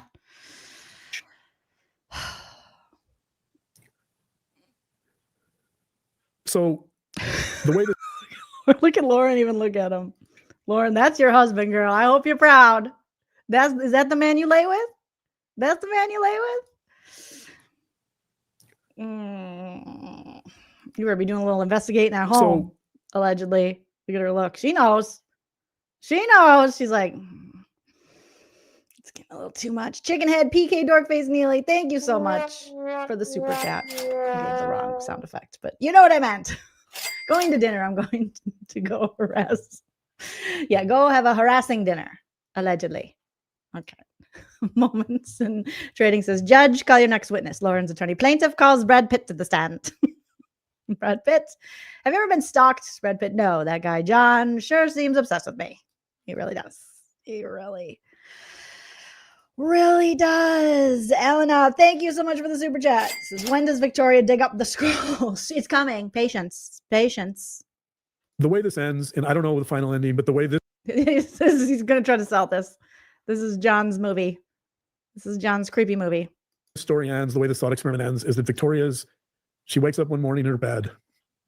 Dead. Of natural causes, which was caused by her stalker. They say natural causes, but we know it was the stalker. Lord Dr. John, how are you even doctoring? Distraught. She wakes up distraught. Wow. Whew. It was kind of anticlimactic here. She's distraught. Is he going to cry? No, stop it. You bitch, you stop. Are they really pretending to cry? You guys, why didn't you warn me about this? What is going on here? He's crying about the pretend story he made up in his head where he's exploiting children. Distraught. I hate this. I hate it here. You guys should have warned me.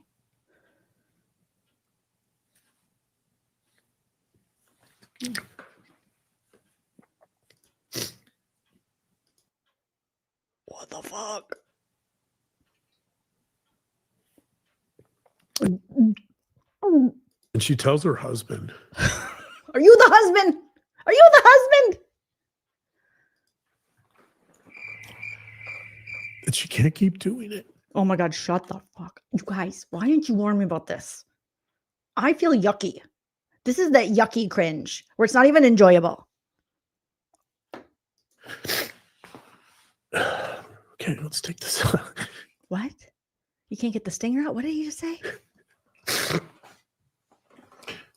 The way this ends is Victoria. Dr. John shits his diaper. Is in her bed. Didn't you already say this? Crying. That's it?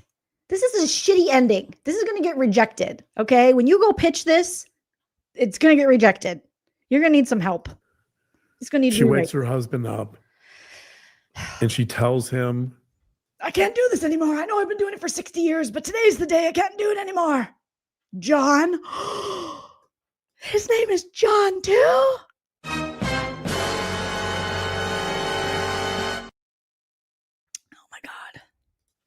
that she can't keep doing it. She's decided that she can't go any further. She's calling in Dr. Kevorkian. Wait till she finds out he's gone. And she's thinking about herself. Oh, great. Again, we're exploiting mental health and idle ideation. Oh, yeah. What happens after that? I don't know. You are such a shitty writer. That's the end of the thought experiment. This is the shittiest thought experiment I've ever seen. Iceberg, right ahead. There's no hope with dope, Dr. John. That was horrible. You need to work on that. You have a PhD and you couldn't come up with a better ending? Jace. I don't know what she did. Cliffhanger. He's looking for a season 2. That's what he's looking for. He's like, you'll have to find out. This is a limited series, but we might try for season 2, so it might not be. Yeah. This is going to replace Stranger Things on Netflix. But she wakes up at that point because she realized. It took her, in Becky's defense, it took Victoria a long time to realizes that Becky's not going to stop until she's completely ruined. Oh my God. And just honestly go watch Christina's TikToks after this story and see how ridiculous these two look. Boo. Yeah. Put your tomatoes in the chat, in the comment section. Boo. Tomato, Dr. John. This is horrible. Her life, or she's deceased. Because Becky understands that by hiding behind this argument of free speech, that she has a lifetime ticket to target and harass any person she wants over anything without any repercussions because of free speech. So Dr. John's like, so we should get rid of free speech because of this stupid fictitious story I told that's very creepy and makes me look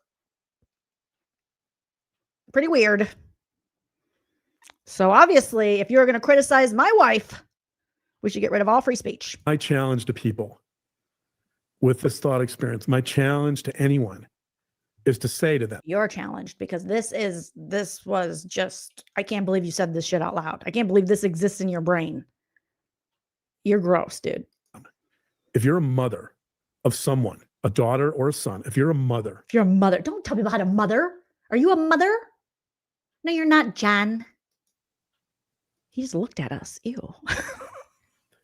would you recommend that one of your sons or daughters engages in this type of behavior? And if you do, Who recommends that their son or daughter engage in this ridiculous type of behavior you speak of? I guess that's your choice, right? He's like, I guess you have free choice, you dick. Elena, thank you so much for becoming a member. Oh my God. Free speech. Free speech. John hates free speech. He hates free speech. But I'm curious, He's that group of men that are like, we should just have one vote per household and it should go to the man. The man should vote. These women are out here wrecking each other. I'm curious. If we don't vote, we let them vote, they'll start scissoring each other in the streets. Is that a reasonable? Lauren, shut your man up. Okay? Shut him up. Good God. Is that a reasonable course of action for a parent to say Is that a reasonable story for a parent like you, John? You're a parent to tell on the interwebs. You think that's reasonable? their child or for an adult to say to themselves, I have an issue with this person. I'm going to set up a targeted social media account to harm them. And I will spend the rest of Your wife is 50. my life engaged in this campaign of harm. Your wife is 50. This has been going on for months when she got upset about it. And now it's going to happen her whole life. You know what? Other people will criticize your wife. They just will, especially if she keeps behaving the way she behaves. Yeah, maybe you should change your behavior. Until I ruin this human being. Yeah, define harm. And even if you argue that that's free speech, That doesn't even consider, because this is a philosophical thought experiment, you have to consider the ethical and moral implications of that behavior. We're not even addressing that.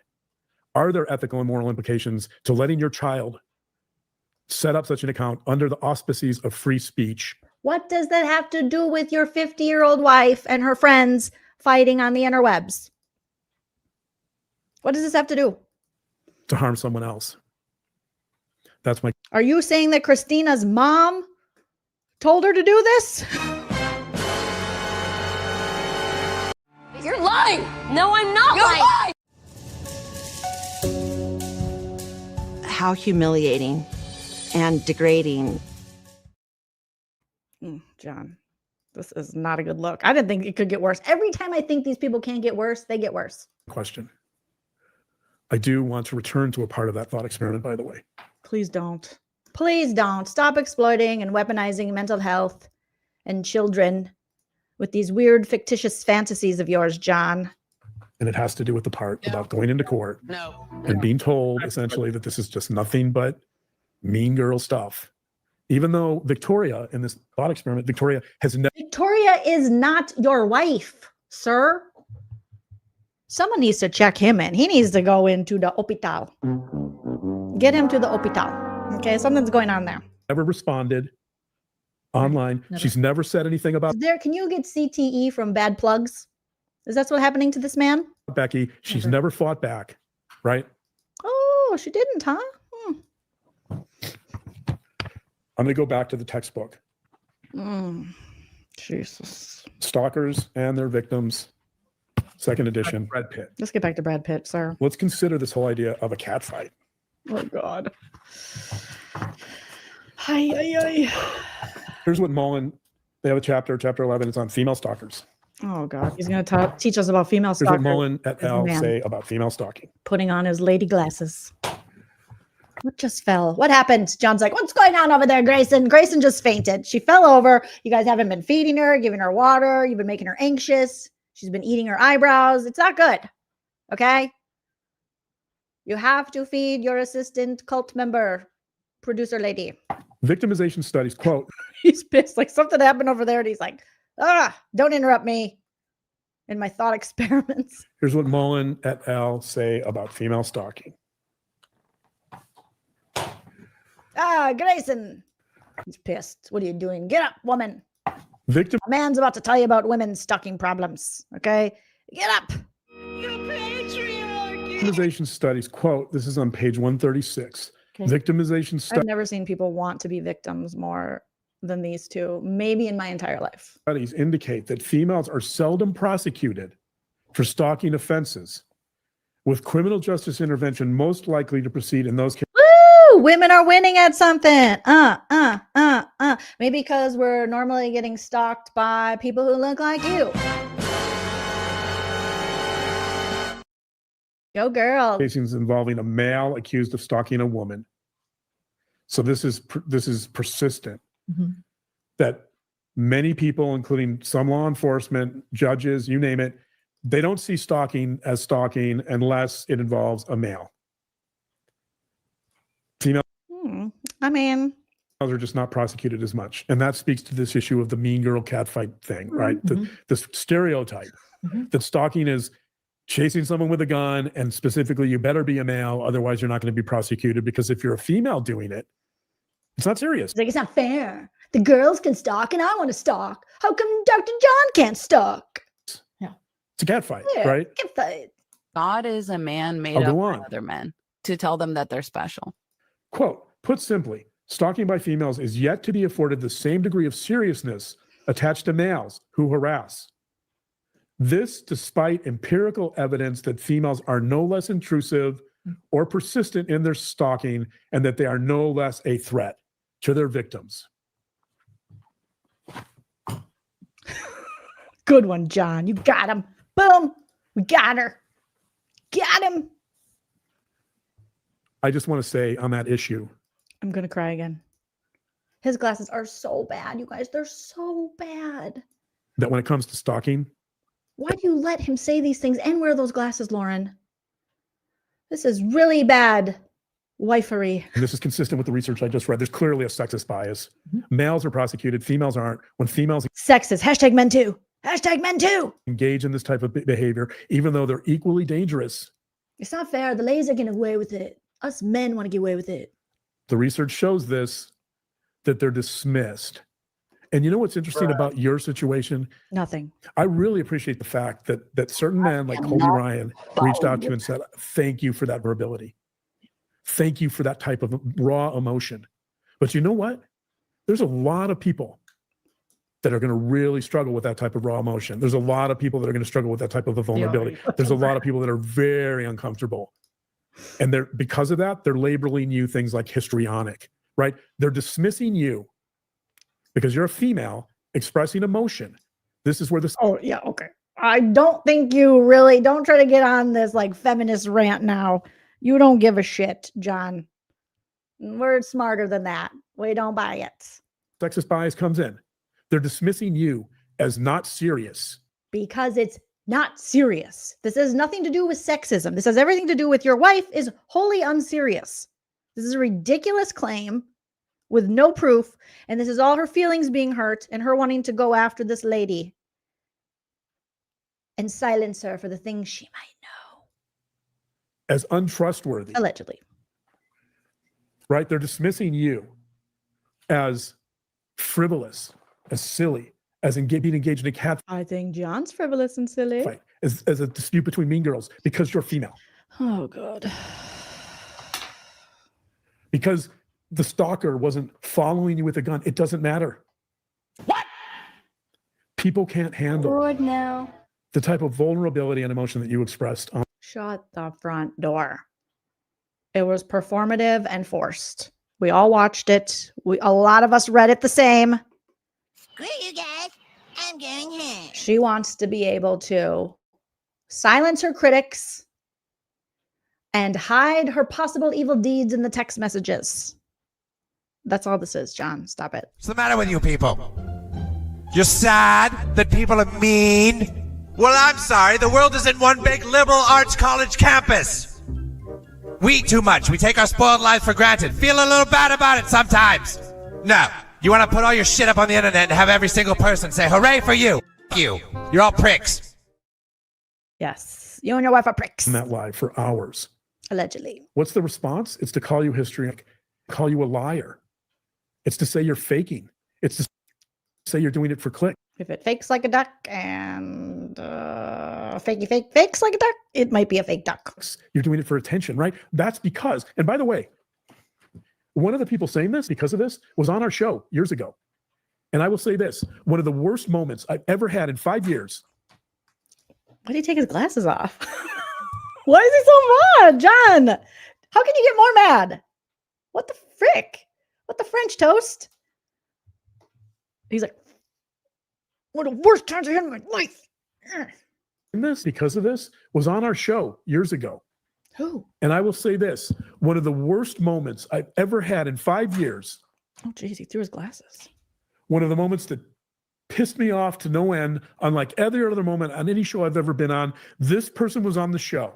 Who, Christina? And somebody, a viewer asked a question of me that was extremely emotional.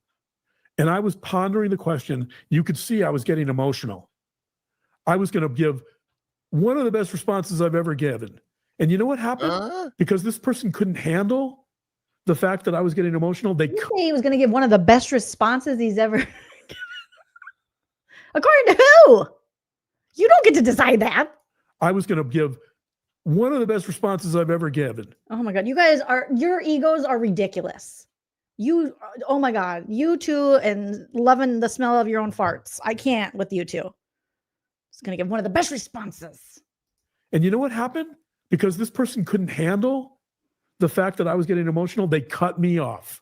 They absolutely cut me off, refused to let me answer because they couldn't handle that emotion. Sounds like you're in a male, especially in a male, that raw emotion that I was about to express.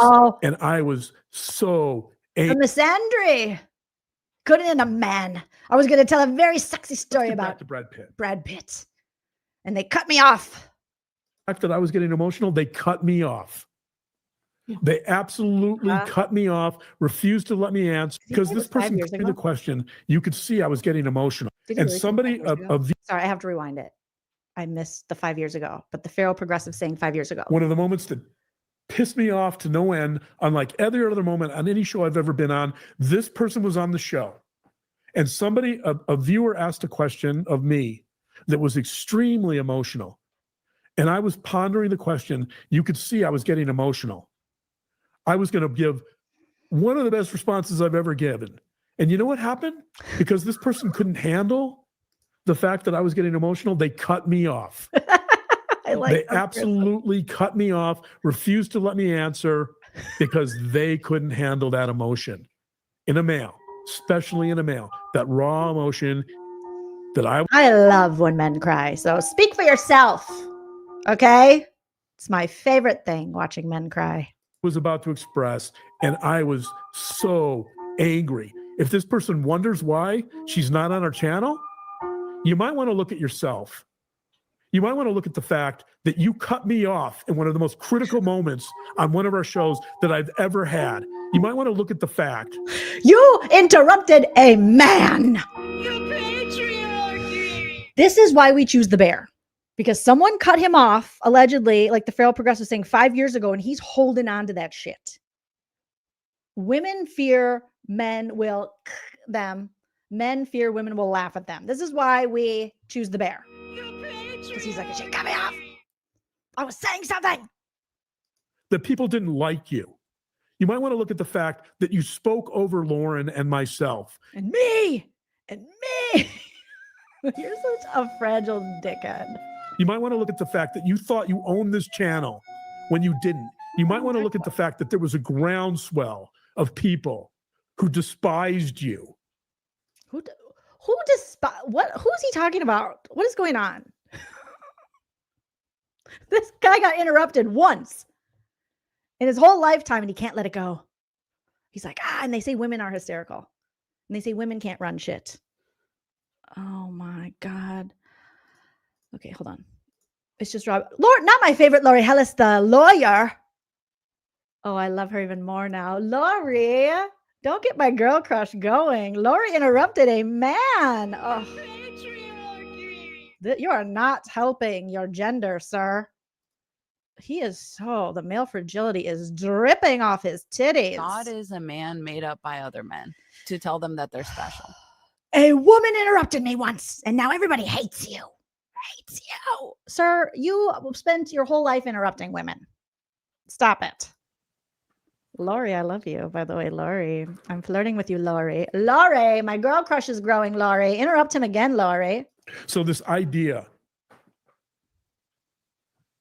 of female stalkers. Lori, but honestly, Lori, I love what you did, but look at this man's rage at you interrupting him allegedly 5 years ago.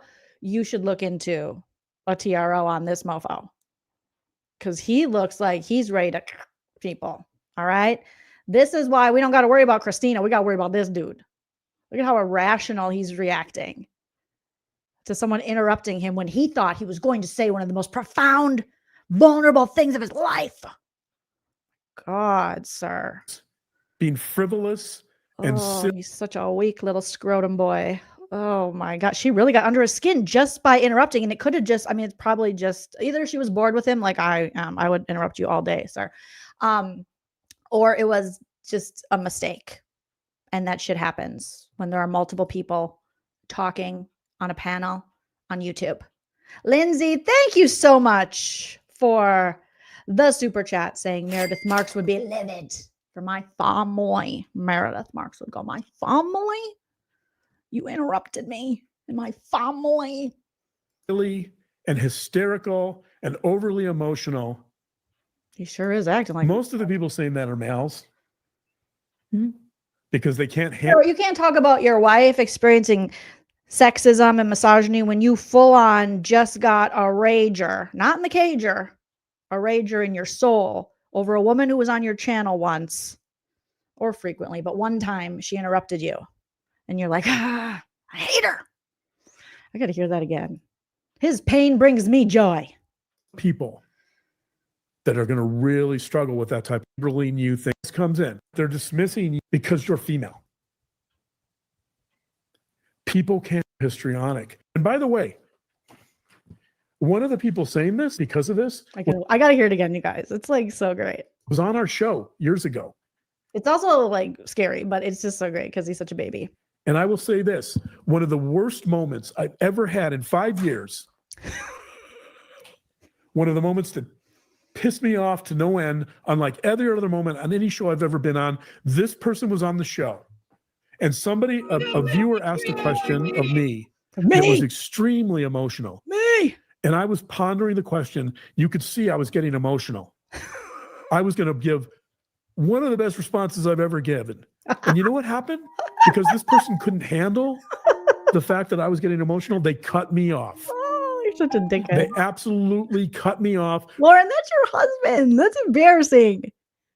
You should be embarrassed, John, for being like this, but girl, get a DIVORCE, okay? Boom. Roasted. Refused to let me answer because they couldn't handle that emotion. Glory in for a male, president. especially in a male, that raw emotion. That's yeah, we couldn't.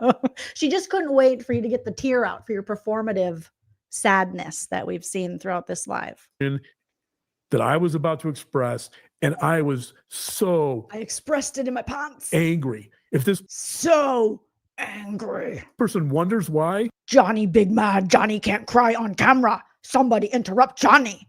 Johnny couldn't just pick up where Johnny left off. Johnny must rage out all these years later. Johnny very fragile. Lindsay, thank you for the super chats. You know what? You want me to go there with her? You want me to go there with the husbands? I'll go there with the husbands. You want me to go there with the husbands? I'll go there with the husbands. Okay, thank you, Lindsay.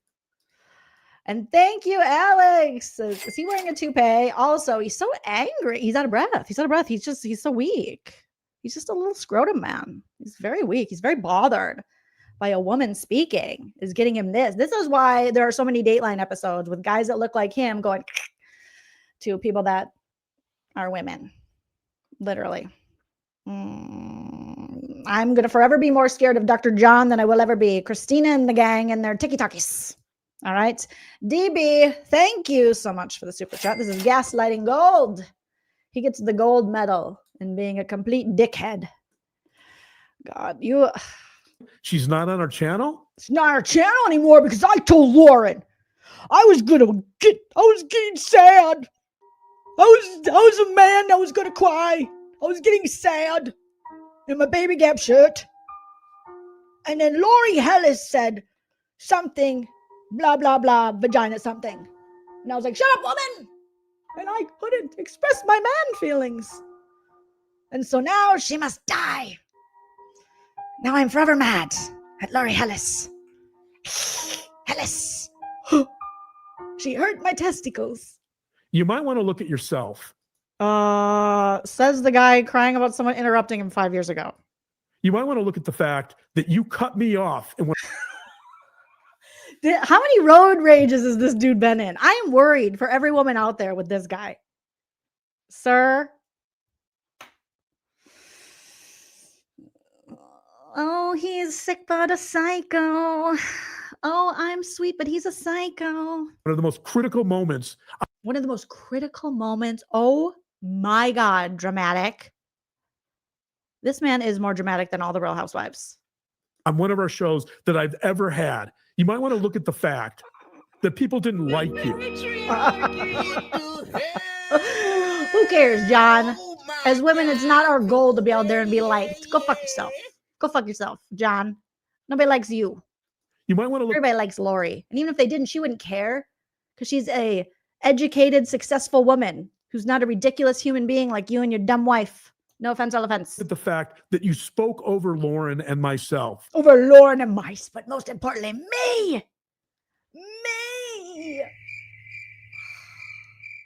You might want to look at the fact that you thought you owned this channel when you didn't. How did you jump from this is how you're irrational, sir. You are an irrational, scary human being for this. You jump from she interrupts you, which could honestly be just like, oh, hey, we spoke over each other. Or she could have something more important to say. Shut up. You talk too much. Okay. to you don't own this channel. What? When did she say she wanted to own your channel? Technically, you don't either. Your wife runs it, little balls. You might want to look at the fact that there was a groundswell of What's a groundswell? Oh my God. people who despised you. Despised, sir?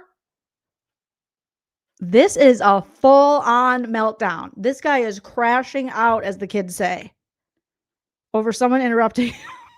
It's inappropriate. A groundswell of people who despise you. This guy is Vecna. And then he goes licking his lips again. Lauren, tell your husband to shut up. So this idea of female stalkers being frivolous and silly and hysterical. That's you. That's you, sir. And overly emotional. That's you. Most of the people saying that are males. Like you. Because they can't handle that type of emotion. They can't That's you, dickhead. handle that vulnerability. So the easy response to that is to point the finger at you and say, you're lying, you're faking. The goal is for John to talk more. Is not only to play in this, to fall into the stereotype of that only males are stalkers, only males can be violent. That's bullshit. Oh, John said a swear. John said a swear. The goal is to disempower you. Not disempower. The goal is to disempower you and disembowel me. The goal is to disempower all females. I don't feel disempowered at all. I feel more powerful, bitch. That are stalked by other females. Bitch. Female never stalked me, but guess who has? Men. Men. Men. The goal is to make you look irrational. I think she did that herself, and you did that yourself. The goal is to make you look weak and stupid. And that's why are you calling your wife weak and stupid? Oh my God. Irrational. It's to call you a liar, to discredit you. And you know what it's about? It's about the fact that these people cannot handle vulnerability. They can't handle male vulnerability. You guys, John was going to say one of the most profound things ever. And Lori Hellis cut him off. Toxic people are trying to get things. They're not being toxic for no reason. They're gaining something out of how they operate. That's why they operate like that, because they get something. As soon as you find that out, you'll be able to cut off what they're getting, and they will leave. Yeah. The new thing is that, you know, as a cis male, did you say cis? Raise your voice, yell, do whatever you feel entitled to do. But as a straight male, if I was a woman, I could do that. If I was a gay male, I could do that. But as a straight male, if I raise my voice, it's wrong. John sounds a lot like Tom Sandybutt when he's talking about being a cis male. John's like, they don't want us cis males to be vulnerable. No, they don't. It's about the fact that years ago when that person cut me off. Build a bridge. Aren't you supposed to be in psychology? Geez, you're more effed up than anyone you've allegedly ever seen. In my opinion, sir. You even said you cut me off years and you can't let it go. It's about the fact that these people cannot handle vulnerability.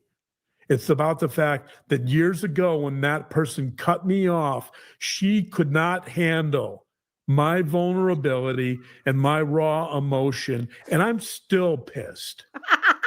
We know, John. We know. Your testicles are crying. We know. Oh, my God. Change his diaper, Lauren, and put him to bed with a passy. Years later, I'm still pissed in the way he looks at his wife. Like it's your fault. You let that bitch interrupt me. I'm pissed. She could not handle my vulnerability and my raw emotion, and I'm still pissed. Years later, I'm pissed that somebody cut me off when I was going to answer. Can you imagine if he was a woman? How many times women get cut off in their lives? You wouldn't make it. You wouldn't make it. How many times we get cut off while bleeding and in pain? Huh? My question, and probably the most vulnerable way I could ever answer a question. Nobody cares. Nobody cares. Nobody gives a shit. Dr. John, you're a joke, bitch. Nobody cares. Because it was about my son. Oh my God. And it was, but again, exploiting more children, weaponizing the kids. It was about my son, who I will teach. Don't let women interrupt you. Okay. it was about JJ. The fuck's JJ? Is that one of the victims? Are they mentioning victims again, you guys? So I say to all the haters claiming that you're lying and that this can't be stalking, I say Dominique, to them, I challenge them. So you were telling something vulnerable about your son and one of the victims of the crimes you guys cover. Look at her. Look at him. John.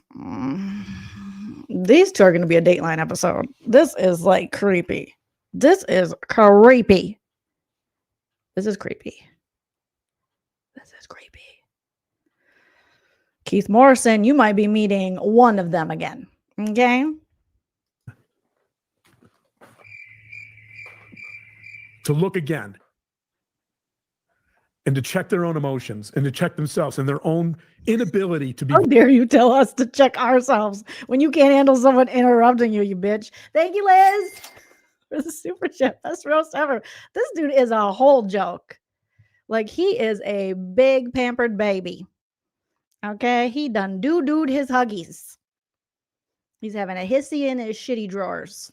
Vulnerable. And to check their own. John mad. John big mad. John not wearing CPAP machine tonight because John gonna risk it. John don't care. John breathe like normal. Own emotions and to check themselves and John don't need no machine. John vulnerable. Their own inability to be vulnerable. Oh God, shut up. Because what they're doing. You couldn't pay me to be married to a guy like this. I don't care how many Princeton degrees. I do not care. Oh my God. Is despicable. And I want to make a comment too.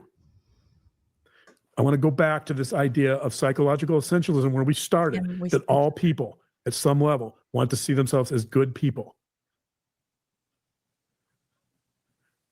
And that people often take small traits and amplify them, generalize from those traits to define another human being. Remember we talked about, Gabriel? No. The herder? Mm-hmm. Oh, more kids. All you've been talking about is children, you sicko. The 4-year-old herder.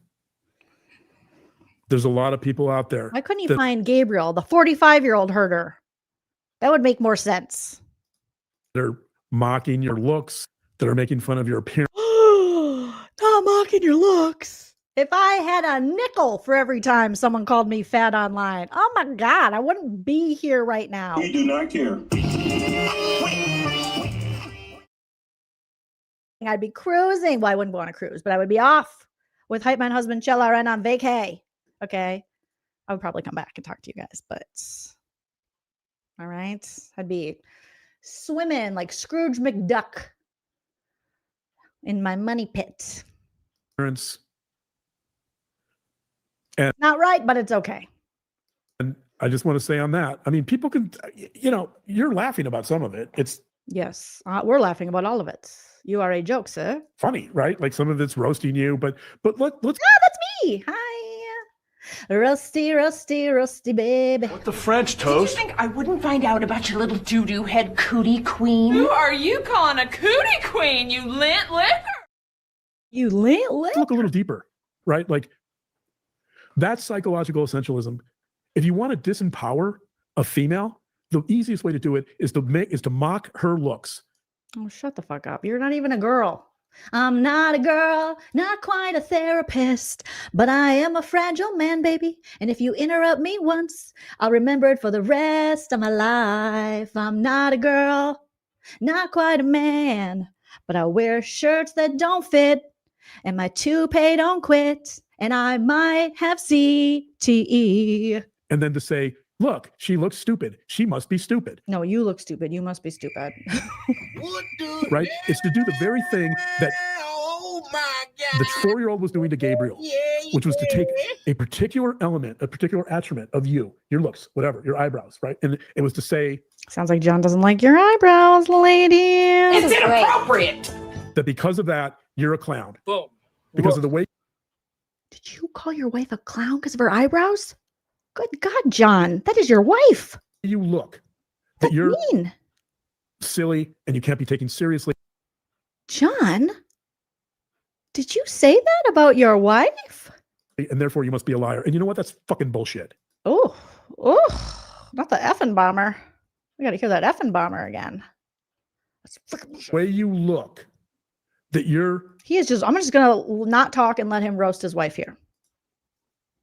silly and you can't be taken seriously, and therefore you must be a liar. And you know what? That's fucking bullshit. And it pisses me off because it is so sexist and it is so demeaning and it is so disempowering of women. And you get it all the time, unfairly. You get it from women. Oh, John, shut the fuck up. You don't even know what you're talking about. But it's a classic case. Your wife was doing that, allegedly. Your wife is the one allegedly texting people mean shit about other people that trust her. Of psychological essentialism in the sense that you're taking one attribute, your looks, or any female's looks. I'm sure a lot of females out there have gone through this. Okay, first of all, when men say females, that's a red mother frickin' flag. If you can't say women and you be saying females, that's a red flag. Allegedly. Oh, they're females. The females. Don't interrupt me, you female. It's taking Uh-oh, Grayson fell again. Another one of Grayson's teeth fell out. Boom. Did you guys hear it? Roasted. Because she can't see the dentist. Because the wife of the dentist allegedly is harassing Lauren too. That's the whole thing. Grayson's teeth just keep falling out back there. Poor Grayson. Justice for Grayson's gums. Her gingivitis. that you're taking one attribute, your looks, or any female's looks. I'm sure a lot of females out there have gone through this.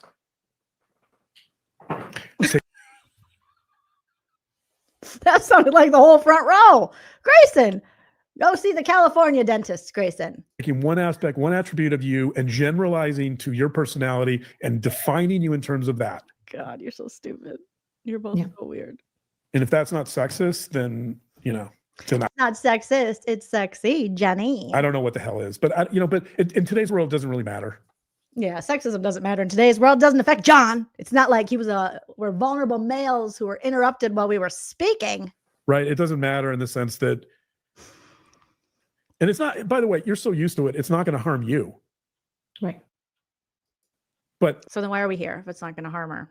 But I think what I want to say is I want the people to be aware of let's call this what it is. Did Grayson's tooth fall out again? Right. But I think what I want to say is I want the people to be aware of let's call this what it is. Damn, someone check on her. Shit is falling back there. I'm falling. I can't get up. When you mock someone's looks, Oh, shut up. do you really believe that that's defining their personality? Yes, John, we believe that. Do you really believe When you make up creepy stories about teenagers, does that define your personality, John? that is a valid perspective on He doesn't even know what he's saying. who that person is? That's a valid His brain can't keep up with his stupidity. insight into who that person is? It's obviously not. Who cares? Like literally. When people go, oh, you're ugly, you're fat, I go, okay, cool. Move on. .org. Don't care. What are you talking about? Did Christina call her ugly? Like, what is happening here? Yeah. Something fell again. Grayson's whole grill has fallen out. Somebody called my wife ugly. And you just keep reminding her. Someone called you ugly. You look like a clown. Look at your eyebrows. Yeah, they did. What a guy. So I'm not trying to change anybody's mind. I know that. Oh, really? Well, you're not. It's not working to change our mind, but you're definitely trying, sir. Cognitive, I talked about it earlier. God, this guy sucks. I did not think he could suck more than last time, but he has successfully sucked more. I know that confirmation bias and the cognitive response principle mean that no matter what information you give someone, they're not going to change their mind. They're just going to come up with reasons why they're right. Which is exactly what you've done for the past 3 hours and 19 minutes and 41 seconds. No, from So your bookies. confirmation bias, that whatever I say here, they already have an opinion. They're going to believe that no matter what. Just like you guys. So I'm just putting this out there because I like to hear myself talk. And one time Lori Hellis interrupted me and I will never get over it. I'm disgusted. trying to compliment your 9-hour live with my. No, you did not compliment it. Unless by compliment, you mean go down the toilet further into the sewers with the Ninja Turtles. Lesser version of that. My research-based live. There was no research. Okay. It was based, but there was no research. That analyzes the situation, because you know what? That's what our viewers expect. That's what our viewers like. This is what we do. This is what you guys like? Gross. I hope that's not true for the viewers over there. At Hidden Truth. What did she say? That analyzes the situation, because you know what? That's what our viewers expect. That's what our viewers like. This is what we do. At Hidden True Crime. At Hidden True Crime. This is what we do. We make up false allegations against people and try to silence any critics.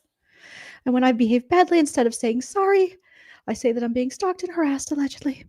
That's what we do over at Hidden True Crime. We waste your time with frivolous civil stalking injunctions that hold no weight or merit. That's what we do. Hidden True Crime. And for those of you that didn't know, because I think a lot of people that are talking about the epic 9-hour live haven't even watched this before. Yeah, no, I'm definitely not going to. Not for crime stuff. Oh my God, I can't trust anything you people say. This is what we do here at Hidden True Crime. Those, yeah. You're just showing the world. Like, oof. The lack of integrity, ma'am. This is what we do. Will I?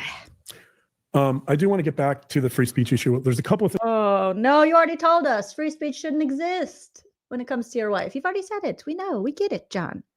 Why must you talk in circles? Things I want to talk about at the end here, and then Like, got another book over here. we're going to be done soon. Please, God. End this. End it. You read this on your live? This is the memorandum. Yes. She read so much, and it was so bad. Okay. It's inappropriate. Our attorney. Let's get back. Dastin.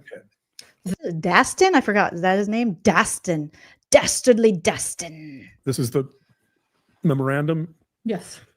By our attorney. Dastin. Dastin. This is his reply. This is his reply to their free speech argument. The reply memorandum in support of request for civil stalking and petitioner's pretrial brief. I'm going to read some of this because I think it's important, and it's going to reiterate some of the issues we've talked about. Because see how sexist he is? He didn't think you did a good enough job. Lauren, your husband's got to do it over. He's like, I know you already did this, but I'm going to do it again because it's going to mean more from me because number 1, I'm a man. Number 2, I'm a man. And number 3, Lori Hellis can go straight to hell for interrupting me one time 4 years ago. I still remember it. Especially about free speech. Shut up. This is from the introduction. Quote, respondent's opposition fundamentally mischaracterizes both the law and the facts of this by advancing 2 legally unsupported defenses. Number 1, the petitioner's social media presence somehow diminishes her protection from stalking. Think about that. Her attorneys argued that her social media presence, that your social media presence diminished your protection from stalking. Tell that to Taylor Swift. Why are you guys laughing? I thought you were afraid for your lives. And again, with the Taylor Swift, leave her out of it. So somehow, because you're a limited public figure. Look at her, sir. Yeah. You tell him, Johnny. Tell him, Johnny. Me and Taylor Swift, we get harassed. Figure, and you have a social media presence. Never once did you respond to her. Lauren just gave us a little shimmy. She gave us a little shimmy. So somehow, because you're a limited Public figure. And you have a social media presence, never But once. she wants to dance. She's going to try out for Dancing with the Stars next. She's like, shimmy, shimmy. Respond to her, by the way, but that diminishes your protection from stalking. And two, that creating multiple social media accounts dedicated to attacking petitioner's character constituted protected, quote, public discourse. Both arguments fail as a matter of law. The evidence before this court, including sworn declarations from multiple witnesses and documented exhibits, demonstrates a calculated campaign of harassment that has caused petitioner, you, to experience suicidal ideation for the first time in her life. As petitioner testified, up until 2025, I've never questioned that before. This has felt like a complete nightmare I can't wake up from, unquote. The dangerous precedent respondent seeks would eviscerate stalking protects anyone with online presence and would transform social media into a free fire zone for personal business. The court should reject respondent's attempt to weaponize the First Amendment as a shield for targeted harassment. The First Amendment protects robust public debate and criticism, but it does not protect. John can't even catch his breath through these sentences. Oh my God. Maybe us women don't have to be so afraid of this guy. He's like, of conduct intended to cause fear or emotional distress, targeted harassment campaigns, true threats, and stalking behavior. This is from Virginia v. Black, 538 U.S., Counterman versus Colorado, 600 U.S. Quote, the First Amendment permits restrictions on speech that threaten unlawful violence or consist of targeted harassment. The most compelling evidence that respondent's conduct constitutes stalking, rather than protected speech, is that the singular purpose of her social media is the singular purpose of her social media accounts. Respondent has created at least 2 separate social media accounts dedicated exclusively to disparaging petitioner under the thin veil of discussion, quote, an ex-friend.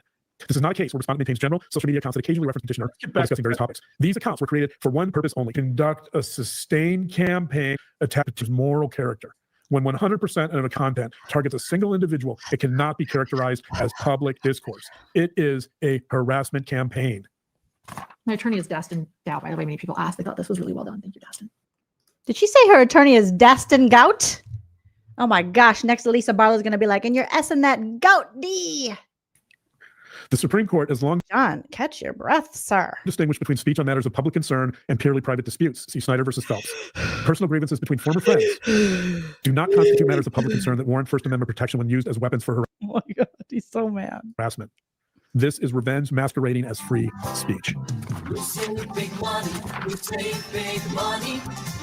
I'm skipping around. I read the whole thing on my hour live. You're making your point. The clear intent is to damage the petitioner's reputation and cause emotional distress. Each account creation, each post, and each attempt to expand the audience for these attacks constitutes a separate act in the stalking pattern. The use of multiple platforms demonstrates escalation and obsessive behavior, not legitimate commentary. Here, the numbers speak for themselves. 50 plus posts and videos about you, petitioner, over a 6-month period across multiple platforms. This far exceeds the statutory minimum of, quote, 2 or more acts required by law. Each of these 50 posts represents a deliberate choice to continue the campaign. This is not a case of 1 or 2 ill-considered posts in a moment of anger. This is a sustained, deliberate campaign spanning half a year. The sheer volume and duration demonstrate the obsessive nature of respondent's conduct and her intent to cause ongoing distress. The Ragsdale Court. Do you say the rags? John's on the rag. Can you imagine John with this period? He would die. He would die. He couldn't handle it. Emphasized examining the cumulative effect of conduct. A social media harassment campaign creates unique cumulative harm. We talked about this in the research. Permanent digital footprint of attacks, viral potential of expanding the audience, 24/7 accessibility to harassing content, and recruitment of others to participate in the harassment, which she did. Also, the ongoing nature creates the fear of escalation. Respondent's opposition states it is simply not reasonable. This guy just likes reading. That Matthias would expect to continually engage in public discussion without encountering speech he disagrees with. This fundamentally misunderstands the reasonable person analysis under Utah Code 776-5-106.5. The proper inquiry is whether a reasonable person in petitioner's circumstances would experience fear or emotional distress from the specific conduct alleged, not whether public figures should generally expect criticism. Oh, God. The Supreme Shut up, John. Shut up. Court in Counterman versus Colorado recently reaffirmed the protect conduct of the petitioner's main points. So much lip licking going on, Jen. The claim that and would create dangerous precedents. I agree with that, by the way. Lick lips. Lick lips, John. Could or about to. I want to lick my lips all the time when I'm a fragile dude and I'm talking about crime. Yeah. And I wanna I get no sex. That's real. That's my fantasy. No, It's the, oh, here it is. I got, Oh, he's losing shit again. I wanna lick my lips all I wanna damn talk a little day, bit and I wanna wear my grandma's sunglasses and about, so one of the her goggles and her eyeglasses. I make a spectacle of myself wearing critical tiny moments where spectacles. Here's a like, book, just book, presume- not a boner. He provides books, let me read it not again. boners. The witches were presumed to be Oh, now we're that talking about the Salem witch just like this trials. discussion, and I think it's a, because I want to lick my lips. Oh my god, I can't with this guy. How much longer? Okay. Oh, we got like under 5 minutes. I think it's absolutely relevant to this discussion, and I think it's a good way to end in thinking about all the motivations that this smear campaign involved, all the people that believe they have the moral authority to vilify you and dehumanize you, right? Just like they did in Salem, Massachusetts, like has the Picture it, Hong Kong, 1692. Okay. Lauren Hidden True Crime is there, and people are making tiki-takis that are allegedly about her, but they're not naming her or showing her picture. But her feelings are hurt, and a well-respected woman who's smarter than John interrupted him. And he is crashing out in his underoos. His Hanes his way are all in a bundle, in a bunch, sir. world really changed in 350 years? Has the world really changed that much? Not for you. No. Uh-oh, more of Grayson's teeth just fell out. Good God. Help her out. Get back, Loretta. Thank you for becoming a member. Welcome, welcome, welcome. I'm going to read this. Oh, of course you are. I'm going to hear myself speak again. Lauren, can you unplug him? Please. In his hands, meaning Arthur Miller's hands. Not Arthur Miller. Not the crucible. Oh my God. In his hands. Quote, this is from the introduction. Quote, in Arthur Miller's hands, the ghosts of those who died have proved real enough. Even if the witches they were presumed to be were little more than fantasies, conjured by a mixture of fear, ambition, frustration, jealousy, and perverted pride. John is the tooth fairy. That's exactly. Couldn't say it better. You guys' it's pride. It's exactly. That's the problem. You and your wife are too prideful. Let it go, Elsa. Let it go. Those are exactly the motivations. Why do you look at him like that? If me and my husband look at each other like this, we better go to counseling. And not by Dr. John. That fueled this smear campaign. Those are the Oh, he's back on the pep smear campaign. motivations that fueled vilifying you, dehumanizing you. Let me read it again. The witches were presumed to be little more than fantasies. She's not cool enough to be a witch. She would not be invited to the coven. Let's be real here, people. Okay? She is not witch material. How did you become a witch? I was born weird and stayed that way. Lauren is not cool. Is not a cool lady. Conjured by a mixture of fear, ambition, frustration, Jessica Lange would get rid of her fast. Okay? Stevie Nicks, she is not. jealousy, and perverted pride. What do you say, Ussy? Be little more than fantasies conjured by a mixture of fear, ambition, frustration, jealousy, and perverted pride. Perverted like you. Why fear? Why fear? Because I think you pose threat. No fear. John still has his no fear t-shirts. Sometimes he wears them on the weekends when they go to the Costco. Actually, they're more Sam's Club people. No offense, all offense. That's to people's identities. You pose threats to their self-esteem. You may have posed threats to their businesses.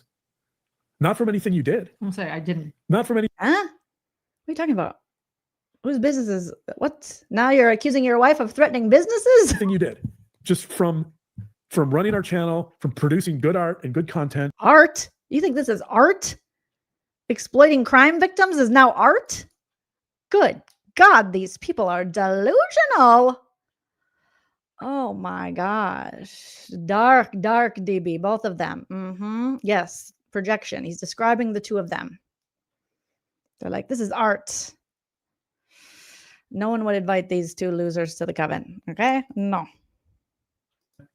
By getting good interviews, by being a quality journalist, by being an ethical journalist. That's debatable. You created fear. No fear. Ambition, because all of these people were competitors. Their ambition to see you as It's very a witch. strange that he thinks other people's pain and them profiting off of it is art.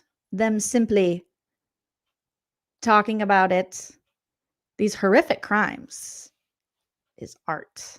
That's interesting, Dr. John. You might want to look into that. As you tell everyone else to look in the mirror, you might want to look in the mirror. Frustration. See, they just think they're so great. And that's the biggest problem here, is they really believe their own hype. Ugh, it's gross. This group was frustrated because they couldn't control you. This group couldn't get you to conform. What? Lauren is like the definition of a conformist. Jealousy. No one is jealous of your wife, John. Jealousy over the quality of your work. You told me this is what you do at Hidden Crime. I didn't know what you guys do. And if this is what you do, where is the quality? Boom. Roasted. Okay, because this is an edited video and you still got shit dropping in the back. You guys are just like putting out drama, which is fine, but own that. Nothing more. Jealousy over the fact that you were growing so rapidly. You were growing. Perverted pride. These two are just in competition with everybody. And other people are like, we're not in competition with you. That's the pride to control the world. Right, Callista? The pride to dominate the world. The pride to control other people.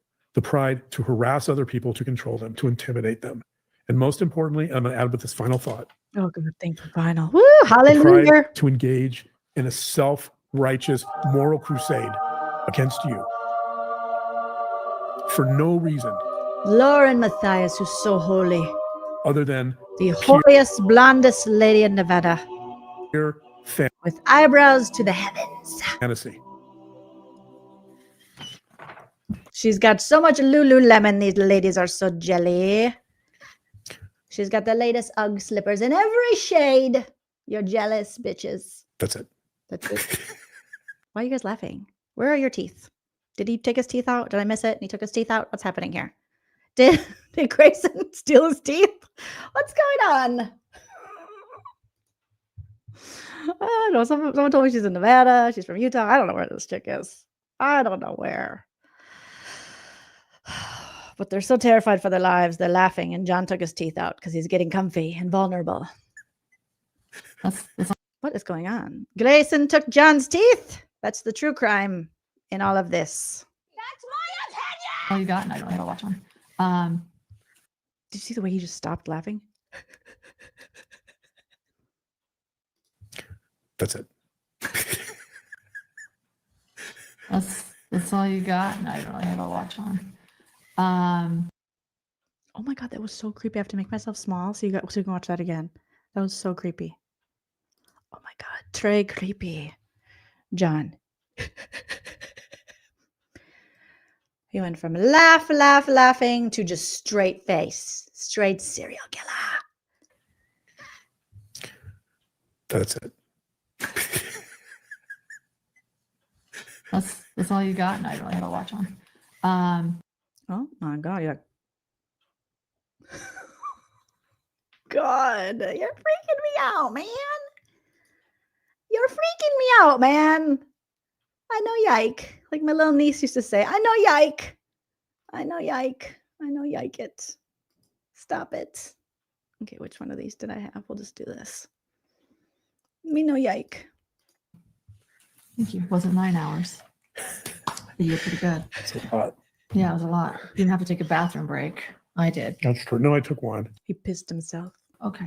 Allegedly. Oh, so did I. She took a poopers. Oh my God, you guys, we did it! Yay! Woo! Oh, it's amazing. When you finish this weird live that they did, that was so bad. That was so bad. That was très difficile. Okay, John, you're what the French call les incompetents. P.S. You have to sleep in the hide-a-bed with Fuller tonight. If he has too much to drink, he'll wet the bed. So Brad Pitt has this allegation. I think Brad's cute. but Yeah, that's and I fine. think he's a great actor. That's fine. Yeah. But I haven't assessed him the way you have. That's And I fine. think he's a great actor. That's fine. Yeah. But I haven't assessed him the way you have. Assessed him the way you have. Assessed him the way you have. I haven't assessed him the way you have. Dr. John. Oh, God, that was horrendous. I don't know how they thought that was going to fix anything for them. Okay, let me pull up the latest happenings in the Matthias world. Okay, let's see. I'm scrolling. Smash that like if you haven't already, you guys. Thank you so much for sticking around. That was, woo, goodness gracious. Adios mio.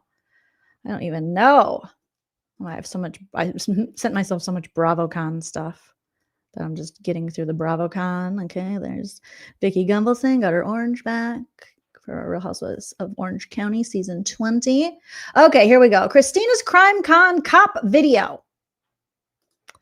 Here we go. Let me open this up. So there is a Christina, the woman that they call a stalker, who we've now, after consuming many hours of them trying to convince us she's a stalker, I think we can all agree she is not a stalker.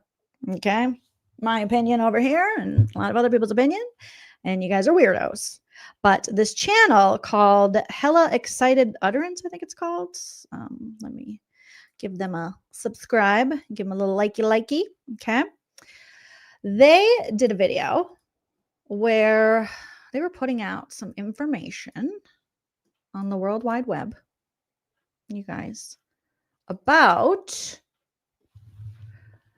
this HTC Hidden True Crime Stalker scandal. Christina had the private video that had with her Meta glasses, I think. So let's just watch a little bit of their stuff. I'm going to drop the link to their video here in the live chat, and let me drop it in the comment section so you can go show them some love in the club. I had never watched these people before. I'm just getting introduced to so many new channels, but there it is in the live chat. Let me put it in the, okay, is this it? Yes, let me put it in the comment section here. Okay, what are they called again? Excited Utterance is the channel. Excited Utterance video, and I'll drop it in the description so that if you are on the replay crew, you can find this entire video. If you want to watch the whole thing, we're not going to watch the whole thing. You can go subscribe to their channel and all that they have to offer. It seems like they are covering this. So shout out to them. Shout out. All right. Many more days than that for the other one. Welcome, Cubic Zirconia. I need to rename my money's Patreon. They're talking. I'm Team Lauren. Yay, Lauren. Really, I mean, YouTube surely is going to look at this and say, "Oh, they're hateful." Like, yeah, take us off the air. Tracy Burton's here.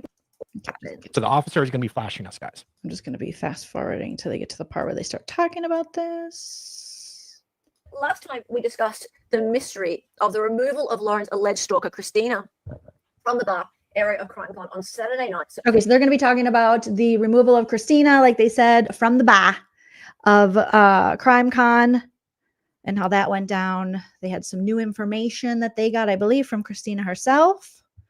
So I'll let them tell us a little bit. September 6th, 2025. All right, so it's a bit of a mystery, a little bit of a mystery. Okay, so remember, we've only ever seen police body cams of the Friday when Christina was served her TRO at CrimeCon and told she could stay in the hotel but not attend the event. That was September 5th, 2025. Blah, blah, blah. Come on, you can do it. Boom. Let's see if this is going to play ball. Okay, so there's been several discussions with the Aurora PD and thorough records requests, and still nothing from CrimeCon Saturday night, 6th of September 2025 incident. Nothing from them. Anyway. Okay, now here's proof of receipt of an email to the city clerk from September 29, 2025. So, yep. What happened after that was this. So, it was found out, the city clerk said that, advised that this request had to be directed through to the Aurora Police Records website, and this occurred on October 2nd, 2025, right? So this was not Deep Throat. No. This was someone else, right? And it's a little bit embarrassing because I've seen Deep Throat's records requests, and it's nowhere near as good as this. No, I looked at it, and yeah, it was pretty good. I was like, I need to really need to. We're going to show it. We're going to show it.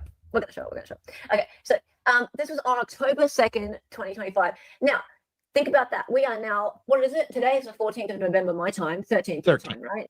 Yeah. Okay, so we are more than a month out from that, like 5, almost 6 weeks out from that.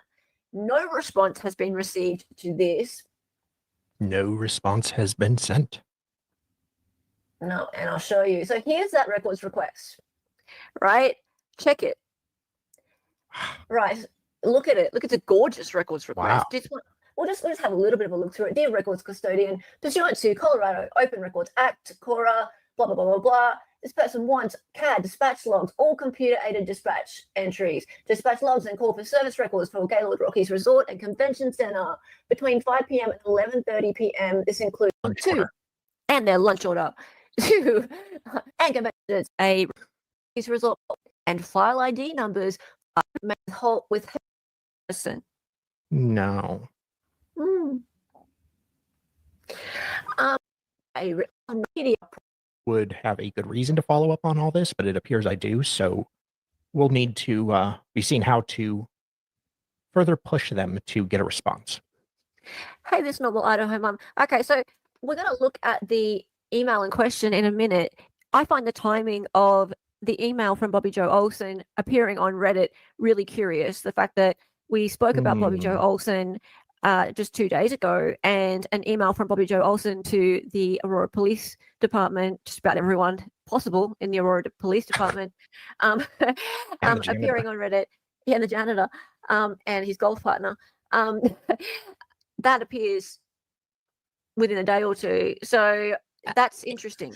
Also, this story had been pretty quiet for several days, over a week, I think. It had been quiet. It'd been going quiet. Nothing. Like it was almost over, or it seemed that way. And then that just drops. There's Grayson. Oh, Grayson. Every time I see Grayson, I'm just like, oh, get her a dentist, guys. She lost her dentist due to the mean girls. So let's just go back a sec to this whole thing with Bobby Joe for a minute. So who's Bobby Joe? Yes, who is Bobby Joe? Uh-oh. Got Wi-Fi. Vaughn and Raymer. Thank you guys. Vaughn. Thank you. We appreciate where you guys have. I was talking to Bobby Joe's Marina. This is the first people that was. Okay, so Grayson just says, thank you. We appreciate you guys. Said that we watched this detective video in part, whatever, of the video because Lauren Matthias showed this police video at CrimeCon when the police came to save her from scary Christina, who was also at CrimeCon. And so she says, we talked to Bobby Joe earlier. So this Bobby Joe is pretty important to the story. Vaughn and Raymer. Thank you guys. Vaughn. Thank you. We appreciate where you guys have. I was talking to Bobby Joe's Marina. This is the first people that listen to us. We're talking to Bobby Joe this morning, the first people that listen to us. Why does it sound like they're trying to like get a little polyamorous thing going on here? Well, we got information. Email. Are they just flirt with the detective? Right. So this is where we got the idea that there was a Bobby Joe involved in the first place.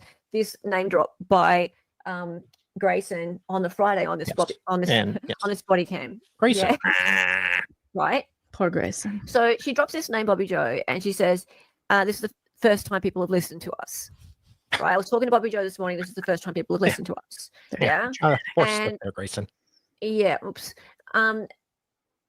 And then just the other day, we showed you guys this, and it's just a tiny little snippet. Incredible interview today with two women I greatly admire. We have Detective Bobby Joe Olson and Detective Molly Harris. They were lead detectives, investigators. So one of them is Bobby Joe, and one of them farted. Did you guys hear that? Someone has a little gas. And then just the other day, we showed you guys this, and it's just a tiny little snippet. Incredible interview today with two women I greatly admire. We have Detective Bobby Joe Olson and Detective Molly Harris. They were lead detectives, investigators on. Okay, so they were lead detectives on the James Craig case, which was a homicide in Colorado, obviously. And I believe that this interview on Hidden True Crimes channel took place only a matter of days before the email that we're about to see was sent. So Lauren and Grayson got to know this Bobby Joe Olson when they covered the trial of James Craig in Aurora, Colorado. So well so that they were able to send her a email or phone call asking for help. And I gave Bobby Joe the benefit of the doubt. Yes. I was like, well, just because there's this connection, let's just assume it could be that Bobby Joe's helped them out, but maybe she got this call from Grayson and she was a bit annoyed by it and she went, yeah, okay. We don't know. Yeah. Right? We don't know. That's what I thought the other day. I was like, it sounds sus, but let's not assume that Bobby Joe just dropped everything and helped these guys out. Right? But then this. Dear. I'll make myself smaller. Dear me. Dear me. This pops up. And I gotta say, I'm pretty disgusted by this. The reason I'm disgusted by this, well, we'll read it first, but if you have a real temporary restraining order or restraining order on somebody who you're actually afraid of that they could cause you harm and you have trouble getting the police to help you, this must incense you. And I've seen just in a lot, this turned up in about 12 hours ago, 18 hours ago. I've seen a lot of comments from people on Reddit, on X, on YouTube posts, etc. People are very upset about the fact that this woman is able to get a police guard for a whole weekend so she can swan about at a convention center. Horrible. When there are people out there who really need police help. So, Dali or Deep Throat, would you like to indulge us all? I'm sure you've been waiting for this moment. Yes. Also, real quick, wasn't it Charles Vallow that went to the police, Gilbert Police, for help about Lori, and then he was just laughed off and just dismissed? Yes. One of many, many, many examples. And that one, unfortunately, led to very fatal consequences. So yeah, that's a really good point. You would perhaps think she would have be a little more cognizant of how this might look, but nope. I personally think nope, because Lauren et al, like her husband says, they have no self-awareness. They are the most important people on the planet. Everyone else be damned. Lauren really believes that she's in danger from this woman, and I can't understand why. I just can't understand it. But I also, like, okay, before we go on a little bit, I just think that the police have a responsibility to weigh up what is a potential threat and what isn't. So weigh up what the risks are to different people and look at what their priorities are, right? And yes, by the letter of the law, there is a TRO against Christina for the protection of Lauren and Grayson. But when we read this, you'll see that there's no question that they're giving preferential treatment to Lauren and Grayson for reasons. And let's just read it. But a lot of people haven't read this yet. The privilege. Okay. Oh boy, from Bobby Olson. Oh. Hello, worker bees. Oh, I do declare. A true crime podcast host, Lauren Matthias, and our producer, Grayson Yaw, will be attending CrimeCon September 5th through the 7th and staying at the Gaylord Hotel. Lauren has been experiencing threats from a former fangirl who has also stalked her repeatedly at court appearances and events like CrimeCon. Yeah, right. Utah judge issued a no contact order today, September 4th, against Christina, prohibiting her from contacting Lauren, her family, and her staff. The court order includes a stay-away order specifically mentioning other and lists the 2025 CrimeCon Expo, September 5th through 7th.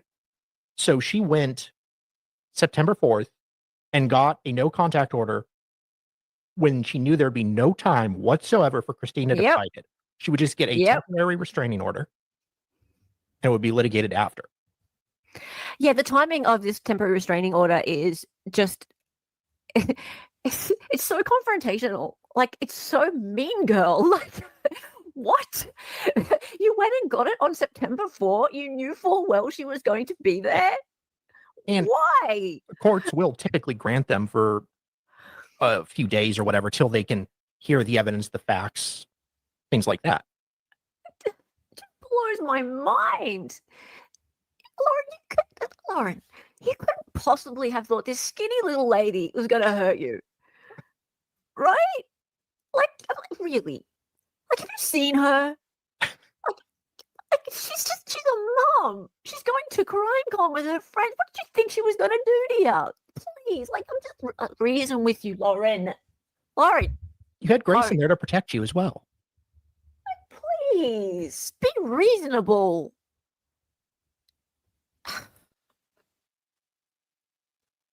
Sorry, go on.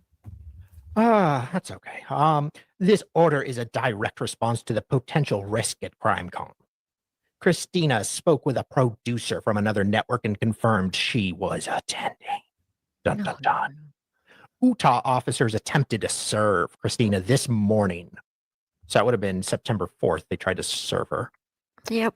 After she'd already left. Wow. Yeah. But were informed by her husband that she had already left for her flight to Denver. Mm-hmm. It would be fair to say Christina should have knowledge of the court order, but has not been personally served. Oh, tough luck. I have attached the court order that Christina needs to be served with if she attends CrimeCon. Per the order, Christina is not allowed to attend CrimeCon. Lauren informed me she would have a printed copy with her in case an officer did not have one. Well, so Lauren, being the very helpful person that she is, would have a court order on her person that she can just hand to the officers. There you go. There you go. Just serve it for her. Yeah, that's not sus at all. That's definitely someone who's terrified and wanting to go to the same event as someone else they're afraid of. Going through her social media pages, I would classify Christina as an agitator. She has posted. They actually referred to her as an agitator. Referred to her as an agitator. An agitator. Remember? See, that's where she got that from. Right? Yep. Yeah. I thought that was weird. It was a weird choice of words. That someone. It's not something that would typically be used by just a lay person. But I could see a police officer using a term like that. So she got it from Bobby Olson. Yeah. See, they were calling her an agitator. Christina's an agitator. Please. She has posted several videos documenting her interactions with law enforcement. I have attached photos of Christina below, some of her social media pages, and names of some of her acquaintances. Oh, It's inappropriate. This is just terrifying. Sorry, could you just read that last bit again? The thing about the acquaintances. I can barely read. I have attached several photos of Christina below, some of her social media pages, and names of some of her acquaintances. Okay, so that's really upsetting. The names of the acquaintances. There's quite a long list of her acquaintances listed. Christina is very popular, it sounds like. They're redacted, thank goodness. But they're redacted on social media, thank goodness. But look at the goddamn long list of people that this email has been sent to. Damn. Right? Of Randy Hansen is number one. It's appalling. It's not just Christina that this has been aimed at. It's her friends as well. It's very upsetting to Christina and to her friends. Like that this is Lauren is aiming this at Christina mainly, but also to her friend group. right? So she's like, okay, I don't like her and I don't like this group of people that are surrounding her and supporting her. So I'm going to tell the cops about all of them. Like, watch out for all of them. So what are the cops supposed to do? Are they supposed to be actually just looking out for this whole group of like 6 people or 8 people? Like, what? Do they have nothing better to do all freaking weekend? Right. Oh, those roving gangs of women at CrimeCon, just looking for trouble. I know. I'm scared of them already. You gotta stay indoors after it gets dark.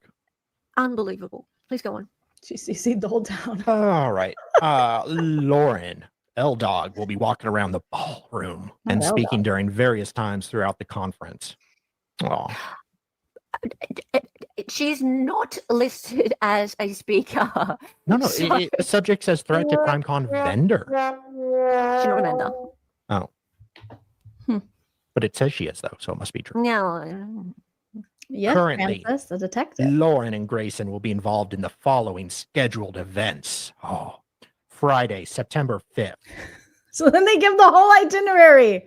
So this Bobby, this detective that they knew from covering another case who they interviewed, is now emailing everybody in the town, like you guys are saying, and is a homicide detective, like Lorianne is saying in the chat. And she is emailing all these people saying, hey, this very famous special lady, Lauren, and her toothless assistant, Grayson, is coming. All right. To CrimeCon. And there's an agitator named Christina who we need your help to find her and all her friends and make sure they don't agitate Lauren Matthias. We need to use all of our resources here in Denver or here in Colorado. And I don't know, what was the city? Aurora.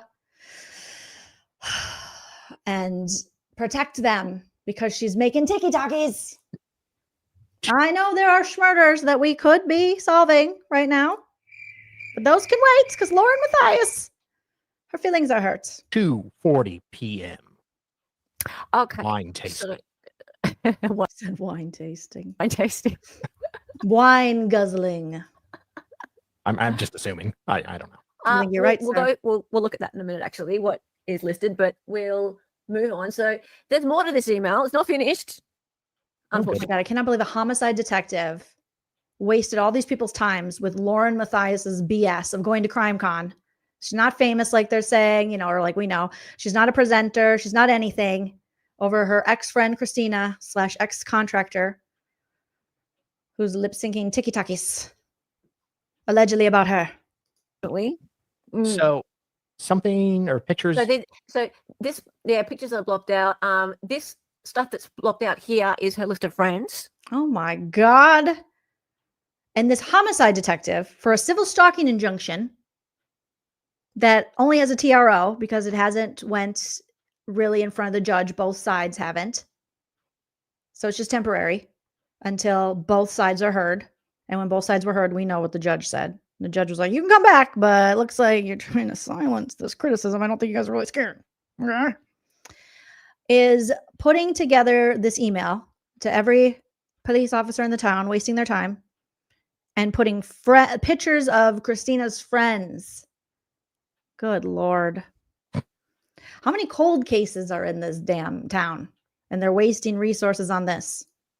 Friends that have been investigated, the stalking and videoed interactions.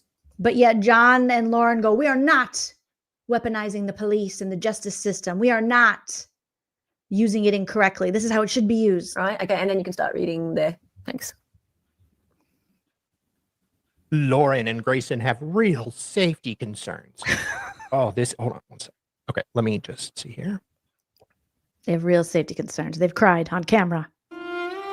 Yes, with the sad music, like me. And Grayson have real safety concerns regarding Christina and her friends due to the threats that have been directed towards Lauren. Lauren and Grayson are huge supporters of law enforcement. Oh, they're trying the old Blue Lives Matter to get some help. They're like, don't worry, guys. These bitches are Blue Lives Matter. Okay, so jump on it. It's their Blue Lives Matter pony. Jump on it. If you're horny for the police, let's do it. Protect them. Grayson and Lauren, these white ladies will weaponize their tears and get the cops working for them. Sorry. During your travels while working off duty at the Gaylord this weekend, oh my, can you please take note of Christina and serve her with the court order if she attempts to gain entry? Lauren and Grayson would also appreciate it if you could attend their known appearances noted above if time allows you to.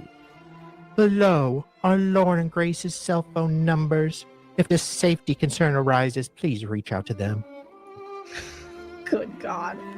Thank you all, and please let me know if you have any questions. I have questions, Bobby Olson. Why are you wasting your time and the resources? Why are our tax dollars or the Colorado people's tax dollars paying for this? Bobby Olson, detective, Major Crimes Homicide Unit. This is the detective of Major Crimes Homicide Unit. Oh, there's so many things wrong with this. So many things. They're utilizing the context they've made, wasting police resources on their bullshit. Good God. And this is from Bobby Olson, the detective, Major Crimes Homicide Unit, Police, City of Aurora. They give the address in Aurora. These Aurora people, you should be calling and going, hello, hi. I want to know why my tax dollars went to when we could be out solving crimes and helping people who are really in despair and distress and real crimes. And why are you out there escorting Lauren Matthias in her fake TRO? Thank you. Goodbye. Goodbye. Bobby Olson, Detective Major Crimes Homicide Unit, Police, Horrible. City of Aurora. Homicide unit. That's a long freaking email for a homicide detective to be writing. Has she nothing better to fucking do with her time? Thank you, excited utterance. Thank you. Thank you, miss. Thank you so much for saying it. Applause, applause. You should have many things better to do than this. Bobby. Bobby's World. That looks really bad for her. Sorry, Bobby. I'm not sorry. It looked really bad for you, Bobby. You should be ashamed of yourself. That looks shitty. Shitty. And all those people that she messaged, like, that are on her email list, like, what must they have thought when they received that? Like, okay. Some crime on Wine Mom feud is going on. The end of the world. It is embarrassing for Bobby. Surely it's embarrassing for Bobby. That's Major crimes, though, right? Yeah. I want to give her the benefit of the doubt, mate. But then you read this, and she's just. Hi, Delicious. I do wish Christina was able to sue Lauren, but that gets very expensive. Having Lauren ruin her reputation is pretty satisfying, though. Yeah, Christina hasn't had to say one word. No, she hasn't. But let's just say, look, I think like lawyers' fees are very expensive already. Don't forget that Christina has already had to employ lawyers up till now, right? This hasn't been free for her yet already. So it's not just the cost of the ticket, hotel, and flight, and whatever, all that. She's already had to defend herself. Yeah, so there's already lawyers' fees to consider. So she not got, now that it's just for like the $2,000 or whatever she paid to go to Colorado. Yeah, there's already damages. This is like Michael Proctor stupid from the Karen Reed case. This is so dumb. I can't even believe how stupid this is. Why they're letting this happen. Oh my gosh.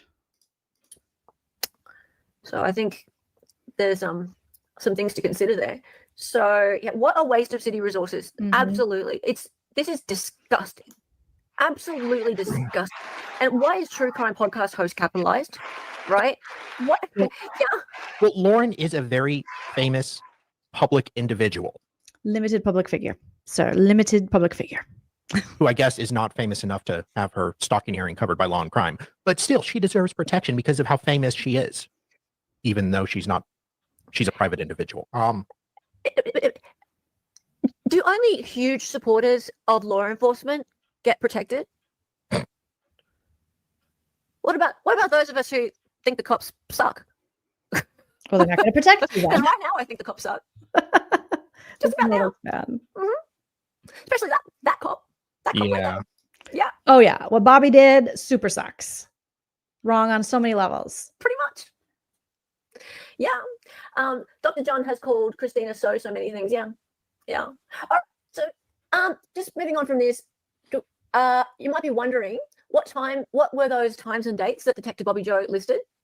Now we're seeing her itinerary that they must protect her at.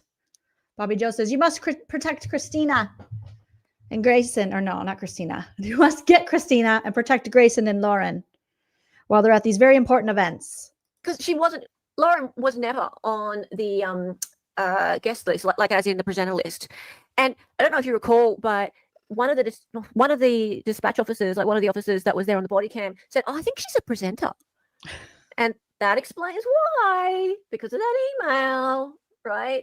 So, what were those dates and times? Thank you to CH for this information. So, Friday, 2:40, from tragedy to justice, inside the From Tragedy to Justice, the hidden crime YouTube channel. Their rise and fall by their own hand. Delphi investigation and the prosecution with Susan Hendricks. Well, she's great mates with old Susan. Oh, yes. Good point. Excited utterance. Her old friend, Susan Hendricks. She's got to be there to support her. Fantastic. Well, I don't know what Lauren did at the Delphi talk. I don't know. Maybe sat on Gary's lap. Susan Hendricks. I think I met her at the Lori Vallow trial. Yeah, you probably did. I think so. You probably did. She's just a peach. Yeah, she was nice. She's just a peach. And 4 p.m. the day bell. I like how sarcastic this lady is. Excited utterance. I'm a fan of your sarcasm, miss. Okay, so Nate Eaton. And Saturday, 10:20, Hope, Heartbreak, and Justice, the Delphi case again, Susan Hendricks. Now, let's go ahead and celebrate the victims. Hey, celebrate the victims. Yeah. Yay. Cool. Celebrate. Yeah. Cool. All right. So moving on.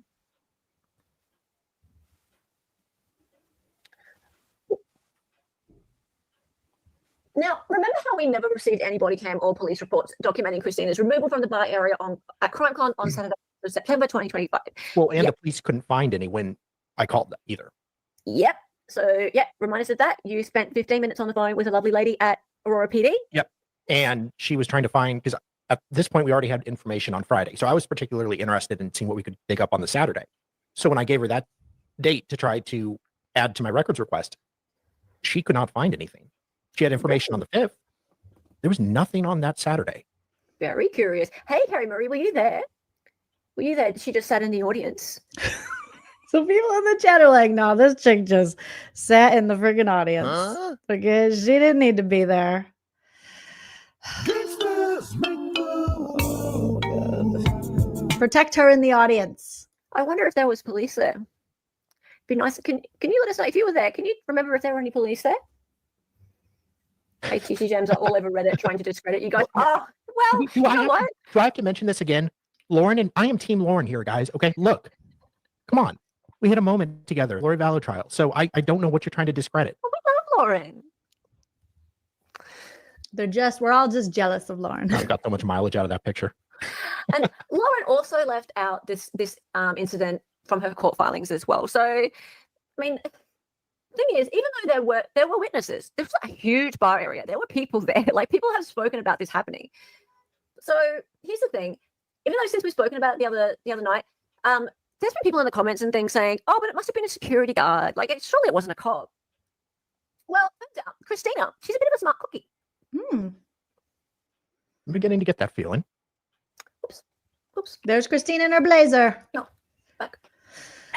No. But. I just took it off the stage to get fixed. Thank you. She's a bit of a smart cookie there. I'll tell you why. Fun. We got kangaroos over here. Okay. They're no ordinary glasses. Oh, Christina's not wearing the ordinary glasses, you guys. She is wearing the X-Men glasses.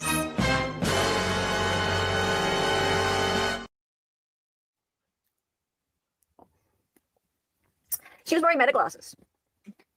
See, I was going to call her a nerd, but nope. No. She was actually wearing meta glasses. When she had to take her snackies out of her purse. Glasses, guys. Because she's so scared. Yeah, tease. Yeah, she was wearing meta glasses. Yeah. So, I know, right? When she told me this, I was like, oh, you are a rock star. That's so cool. Yep. She has footage. She has footage, and I'm going to show you some today. Okay, so yep, she caught the Aurora police officer taking her from that bar area on the Saturday night. It happened. It definitely happened. So, and she also caught Lauren and Grayson walking straight by her into the space where she was and had been there for quite a while, an hour or two more. I don't know how long. What? But she'd been there for a bit. But they're so scared of her. Why would they be by her? So she's so scary. She's super scary. As we said, she'd been there, and Lauren and Grayson had been at the Clue Awards, and they came out, and then an Aurora police officer came over to Christina and took her away. And lots of people have pushed back on this, but we have proof that it happened. So, do we want to go to the first one? Yes, sure. You want me to pull it up? Yeah, let's go to you. Yes, you pull it up, sir. Hopefully this shows okay on the screen. Lauren, this is not looking good. Yeah, kind of. By the way, this is on a private link, so no one can. Not that one. Different video? She said, not that one. Not that one, Kangaroo Jack. Next This one. is a private link, guys, so no one can get to this one just yet. So it's private. ID and Christina. This one? Yep. Okay, so go and play this. Grayson is right there. She just walked past me. She just walked past me. She ID'd me just now. I'm sorry, I'm recording you. She just full ID'd screen, me. please. Will you? Don't know. Okay. Are you able to make that full screen so we can see it without all the bits on top of it? That'd be nice. So this is them at the bar at CrimeCon. This very large area. And Grayson's got her, or Christina's got her X-Men glove. I hate shorts. Why'd you have to do a short? It won't do anything else. It's all right. She Sorry. just walked past me. She ID'd me just now. I'm sorry, I'm recording you. She just ID'd me. Will you take my phone? It looks like it's 10:42 on the phone. Grayson is right there. Grayson is right there, she says. So that was Grayson, yeah, just kind of lurking. Saw her teeth falling out. She was like, follow the trail of teeth and you will find Grayson. You know, nothing sus or nefarious there. Just Oh my God. Stop it, sir. Stop it. Yeah. Okay. So basically, what we've got here is a situation where, and the person in the foreground just doesn't want to be identified. That's all. So basically, what we've got here is Christina is the person looking outwards, and so she's sitting on a chair in the bar area. It's a big, big bar area, and we have behind the person who is just opposite Christina. You can see there we have Lauren to her right. So she's appearing just there to the right. Lauren looks right at her. She's like, Christina, my arch nemesis. I shall get you. Oh my God. You will be mine, Christina. She notices her and she goes, oh, you think you can party at CrimeCon? Well, I got Bobby Olson and the homicide unit in Aurora on your ass. And if I press play, She just walked past me. there we go. Better. Just walked past me. She ID'd me just now. Okay. Let's get Sorry, I'm recording you. She just ID'd me. Will you take my phone? Grayson is right there. She just walked past me. She just walked past me. Oh, Okay. And in the left over here, that's Grayson. I think you can go full screen, or are you? I am full screen. Okay. Yep. Okay. Mine didn't. So, yep. So Lauren has walked in from stage right, so right of screen, and walked into the left and walked backwards. Grayson has walked in over to the left She said, Lauren has moonwalked in and Grayson will moonwalk out. here. Okay. And you can hear Christina saying, she just walked past me. She just walked past me. She's ID'd me. Right. So was that Lauren meandering in the background? Yes. Yes. Yeah, So it sounds I like- am full screen too. Yeah. Sounds like Christina was afraid of Lauren and Grayson. Yeah, well, yeah, she's trying. She actually didn't. She doesn't want to be anywhere near them. No, and in her defense, I am also afraid of Grayson. So All right. So this is the situation. We're just setting this up now. Okay. So basically, we're at a point where Christina's sitting. She's talking to some friends, and Laurie Hellis has described this. It's like a U-shaped setup. Okay. So friends there, some friends over here, and Clue Awards have just let out Lauren and Grayson walk right by her this way, right? You can see them and they notice her, yeah? And Christina says, yeah, they just walked past me. They've ID'd me, okay? Now, we're going to move on to the next one. You got it? She's got it. That's just a code. So, as she said, Lauren and Grayson have come out. They've ID'd her. And she's noticed that there's a police officer that started eyeing her off, right? So, yeah, nice legs. Yeah. Okay. So, let's go. And yeah, if you have. It reminds me of the Beetlejuice lady who, when they are in the afterlife, the lady who's her torso's here and her legs are over there, and they're just like this. Glasses, probably just friendly reminder that be careful where you look. Okay, it's just a lady in the skirts. Calm down, sir. Okay, calm your boner. Love you, Christine. She doesn't have to record this, but she got lovely legs. Just legs in tight.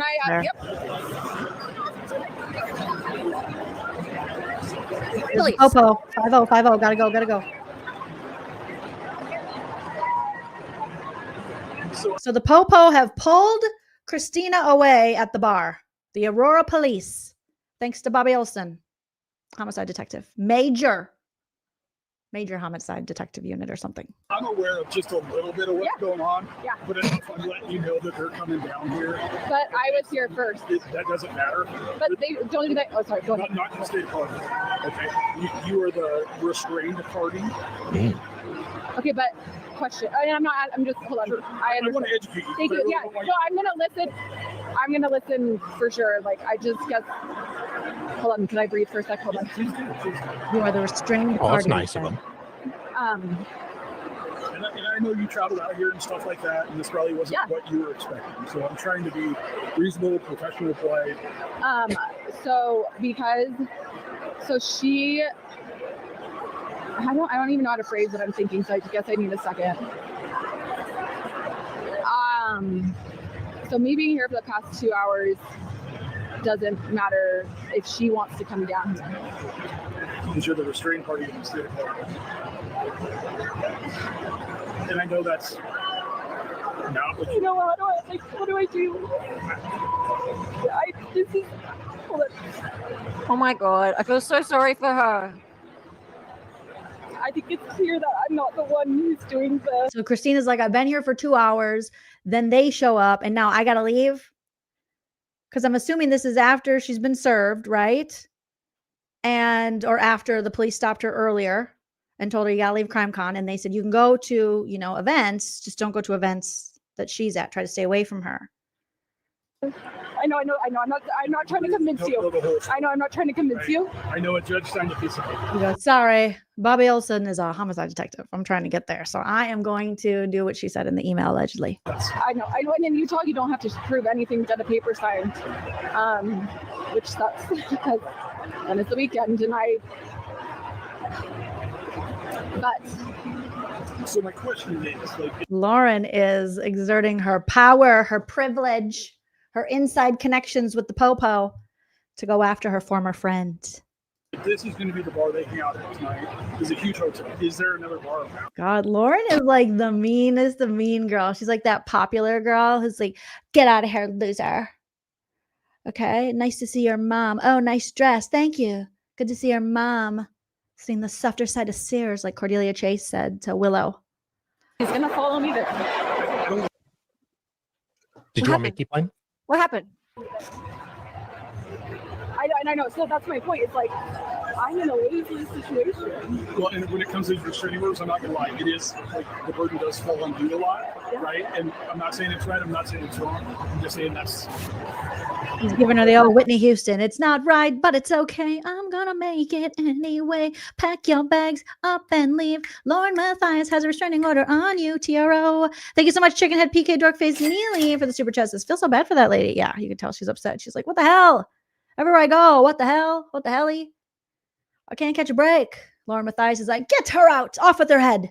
Let them eat cake. Me and Dr. John, we've named her a stalker. So that's why I came. That's why I made sure, I came down. There's no one here. I'm here. And you're well within your rights. Yeah. But based on the way Colorado... I'm telling you, if I was terrified for my life and there was a stalker there, I would leave so fast. And the friends were there, the acquaintances of the stalker, who I was also allegedly afraid of. I would not be anywhere near that person. But it seems like Lauren just wants to follow her around and get her kicked out of places. First, the crime con for the panels, and now a bar at a non-event, just a bar where everyone's hanging out going, oh no. Because remember what Lauren said in her 9-hour breakdown. Christina isn't even a creator. She's not even one of us. She doesn't even go here. She goes to like another school. She says she has a boyfriend, but like no one's met him. She's like super lame. I'm a creator. Because Lauren thinks she's really important with her art. Like Dr. John says, we are artists. And I haven't read it all. I'll be honest with you. I know it exists. If you want me to read it, I think I have a copy. You haven't read it? An email or something. The cop doesn't know what he's enforcing. You haven't read the TRO. Is that normal? I don't even know if that's normal. That seems weird. You're out here enforcing a TRO you haven't read? Think you would like maybe read it? Look at it? Might be part of your job. I haven't read it. If you want me to read it, I'll read it. It's weird. That's what he said at the end about the law. Yeah.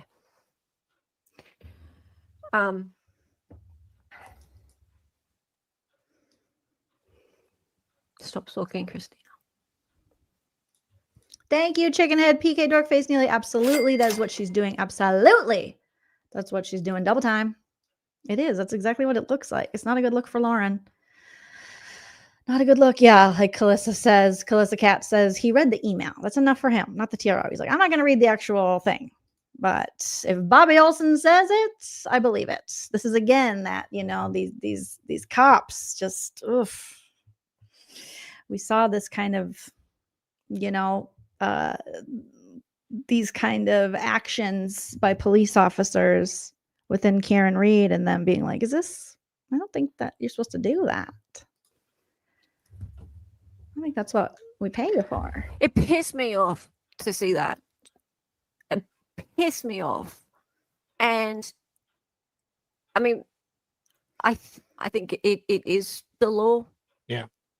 In Colorado that I suppose, if there's a temporary restraining order, the seas can be parted for Lauren.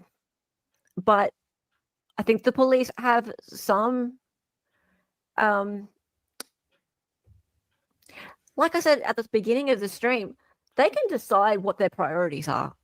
Yeah. They can decide whether or not they're out on the street catching bad guys or whether they're in there doing this to her. And Bobby Joe has decided to send out an email to all of these police and have them stationed there. I have questions as to why. Like, why are they even there for the weekend? So I don't believe that they were called. What Lauren said was the officer on duty. She referred to the officer on duty, right? If we remember this clip from Judy, We saw she was there, and so we told the police officer on duty.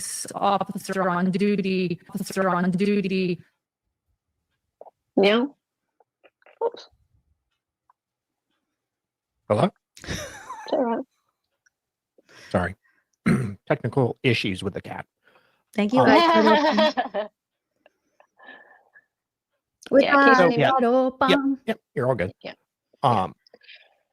Yeah, so I just don't get it. Like, why? Why are they? How did she manage to get police to just be there? It makes no sense to me. Like, just it makes me very angry. So, anyway, moving on, we have one more little clip, and that is they're taken away. And I want you to see Christina. She is. My camera's just stopped working for some reason. She is typical. Just talking. Yeah, I know. My camera's just stopped working right now. Yeah, she's just talking to the officer, and you can see like she's just a tiny woman, and she's not a threat or anything like that. Would you mind just flicking to the next one, please? The next video. Yep. Sure. Yeah, let me grab that one. Outside with cop. Yeah. Okay, guys, I will play the next one, and I think I finally got it full screen. Thank you, Brady. Smash that like, you guys. Real quick, when did Much. HTC take up James Craig case? It was 2 months ago. Is when she interviewed Bobby Joe. It would have. I honestly, I don't know. I don't follow HTC. Sorry. Oh, I do. We're besties. Yeah. She did a few lives on it. Bobby Joe, Bobby Joe. Okay. Sloppy Joe, Sloppy Joe. There's Christina and the officer. There's a YouTube short by Susan Hendricks in which she says there was increased law enforcement present due to alleged threats towards Nick McClelland and Jerry Holman. Unbelievable. Really? God. Okay. Yeah. I said, just look at her. Like, she's not armed. She's look at her. Like, Tiny. Is she gonna? Yes, but Christina said she had snackies in her backpack. Snackies, that's very threatening. Anybody? And she's compliant. Like, she hasn't chucked a mental or anything all weekend. Like, she's been fine. What'd you say? Chucked a mental? Yeah. This is so silly. This whole thing is just so silly. Did you need to leave and come back? I'm gonna have to leave and come back. My camera stopped working for a second. Okay. All right. Soon. Okay, so yeah, I mean, she's just tiny. Look at me. He says that I'm the captain now. I'm the captain. Pop up video. She's not threatening. She's polite to every officer there that's talked with her. Entire. I think some of you have sent me this video, but can you guys send me this video about I think some of you have already sent it to me, but I'm not sure. If someone could tag me in it or send me Eyes Wide Open, so they actually have a copyright filed against Krusha, family member of the victims in the Daybell case. I still don't understand how they got it. I think we talked about this previously. And is it a privacy complaint do they have, or do they really do a copyright? Because what were they claiming was copyright? You guys can tag me in that or email me, joleenreacts@gmail.com. If you've already sent it, just feel free to reply to that email and go, hello, I'm bumping it. Entire time. There's nothing threatening here. Oh, yes. I remember you saying that. I think Hell should be back in just a sec, so I'll wait to play. If it's a privacy complaint, and like Amy's saying, Lauren said her phone number wasn't redacted, then YouTube should give them the option to go in and take out the phone number. I don't know how long the phone number was in there, but that wouldn't be a copyright strike. It would be a privacy strike. But I have gotten a privacy on another channel before, and they gave me the option to go out and remove a picture. So YouTube should have given them that. Oh, the opinion panel says the timestamp. YouTube is just, sometimes they're horrible with this. The timestamp does not include the section of the phone. Interesting. She's appealing it. Good. If it is a copyright strike, appeal it. And unless she's willing to take her, I think I talked about this before, unless she's willing to take Krusha to copyright court, then it'll go away after, I don't know how long it might stick, but it shouldn't be that long. Okay, so she read the complaint on difficult research. Do you guys have links for this? Do you mind sending it to me? Difficult research. I know I saw her in the chat last time, and she has a channel. Is that Krusha? Okay, sorry. I'm trying to remember all of this. Sister of the Moon says it was 20 minutes of video Krusha played without sound. Huh. Yeah, she's not willing to take her to the copyright court. A lot of people do that. They'll copyright strike to kind of tie you up. But if she's filing false copyright strikes too, that is not good for her channel if that's what's happening. Oh my goodness. But it should allow her the option to take out the quote unquote copywritten material or privacy if it is a privacy. So there's a family photo and videos. Oh, Jesus. So is Lauren saying she has her family photos and videos copyright? Like she has it copywritten? Copywritten, so don't copy me. Is that what she's saying? Or is she getting her for privacy? Or is she saying this is a copywritten photo. Interesting. Copyright, and they say she used the whole video. She did not. Oh my God. So yeah, I'd be interested to know, did it put a, so if she's appealing it, what'll happen now is Kresha will appeal this copyright strike. And then if Lauren, they will go back to Lauren and say, are you willing to take her to court over this? Are you going to go further? And if she's not, then it'll drop off. They filed legal action. So they did? They're willing to go to court against her? And they'd have to have, I think YouTube requires you to have an actual, like, be able to say, yes, I did file this with the court. Here is the information you need. That's insane. Oh my God. What was the video? Was it one of those videos that Lauren posts? I've seen her post some stuff with victims' families. Like, they came to visit us. They went in our pool. Is it one of those? Lorianne says she is taking her to copyright court. She got the email. Are you serious? Lauren, that's dirty.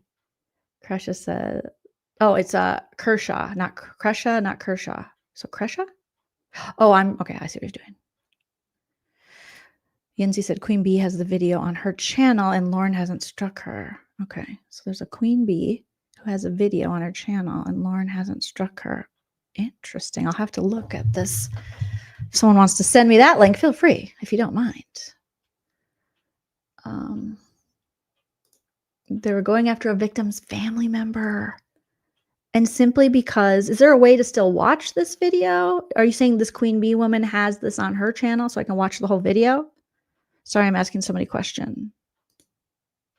Is where I watched the one that was taken down. Okay. Let me search real quick. The channel's just Queen Bee. I imagine there's multiple Queen Bee. Let's see. Queen. Oops. B. Oh. Is this with a literal B? At Queen Bee 0888. Is that what it is? Oh, she's live now. She's live now. Okay. Is this the lady's channel? Let me put it in the chat so I know where to go after to look for said video. Okay, you guys, is this her channel?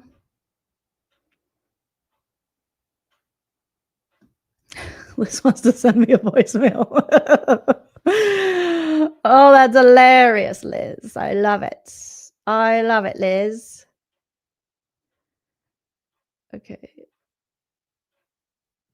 YouTube channel nonsense. Okay, difficult research from last night. Okay, let me write that down. Difficult research. And that would be 11:16. And that's a channel for old Jolene to check out. Okay. All right. An email. Voicemail. Oh, I do miss myself a Liz voicemail. I wish there was more in the proof, in their receipts, more Liz voicemails, please. Yes. But Detective Bobby needs to answer some questions.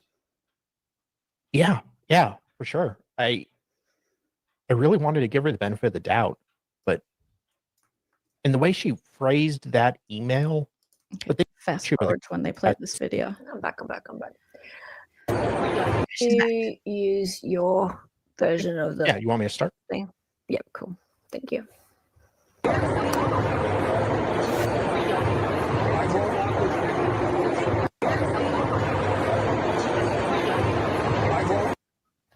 Yeah, it wasn't exactly long. So yeah, I mean, she's not exactly an agitator or anything like that. So guys, I mean, that's a good point. The officer's kind of in her space. Yeah, she is. Sorry, he is. I know. She is. He's a good-looking fella too, isn't he? Yeah, I know.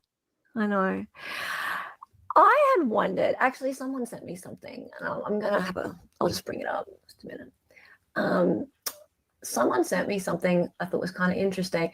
In one of Lauren's filings, she referred to wanting compensation. For, where is it? Wanting compensation It's all for about that cash. police, for security. Here it is. I've got it. Okay, so I was going to Okay. look that out. Impose maximum sanctions, including a fine of $1,000 for each violation, totaling at least $6,000. Confinement in jail for the maximum of 30 days. Payment of all petitioners' attorneys' fees and costs incurred in bringing this motion. And D, payment of petitioners' travel and security costs necessitated by respondents' violations. Security costs? What security costs? Is Lauren paying for police detail to be there? I still prefer Lauren to be paying for police detail to be there than like Aurora taxpayers. Thank you, Francis. But it didn't sound like it, did it? Like it sounded like they're on duty as per instruction from Bobby Joe, right? Yeah. Yeah. Yeah, I don't think so. No, she's not paying for shit. Yeah, I don't think so. That. Yeah, look, guys, this is an ever-evolving situation. I'm really curious to see what is going to be Lauren's next move now. She has been a bit quiet for the last week or two, but Thank guys, you, Monica. Thank you. Since that email came out on Reddit just yesterday or last night, whatever it was your time, there's been some speculation that it may have been leaked from her camp. So either from her herself or from one of her followers.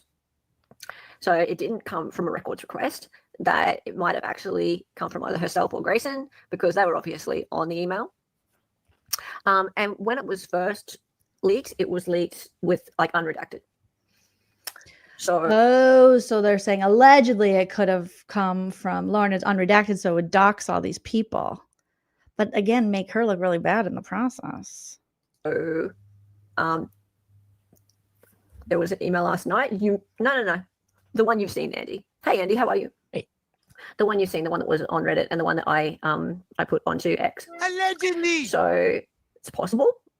So the question is, like, imagine that, right? Imagine if it did come from Lauren or Grayson. Why would they want us to know that Bobby Joe had sent that out to all those people? Because I think it makes Lauren look terrible.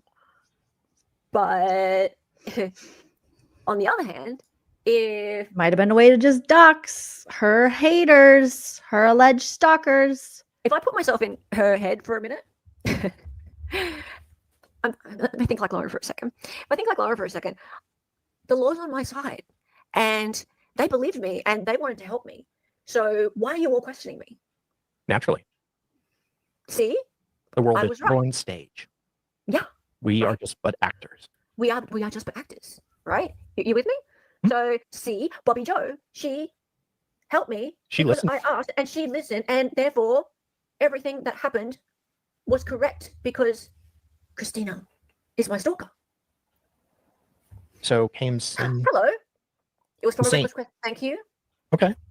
Thank you very much. So if you were the one that did that, I posted. Okay. This person says, I did it. Blame me. Could you? Thank you very much. Yes. What else did you get from your records request? And would you contact me, please?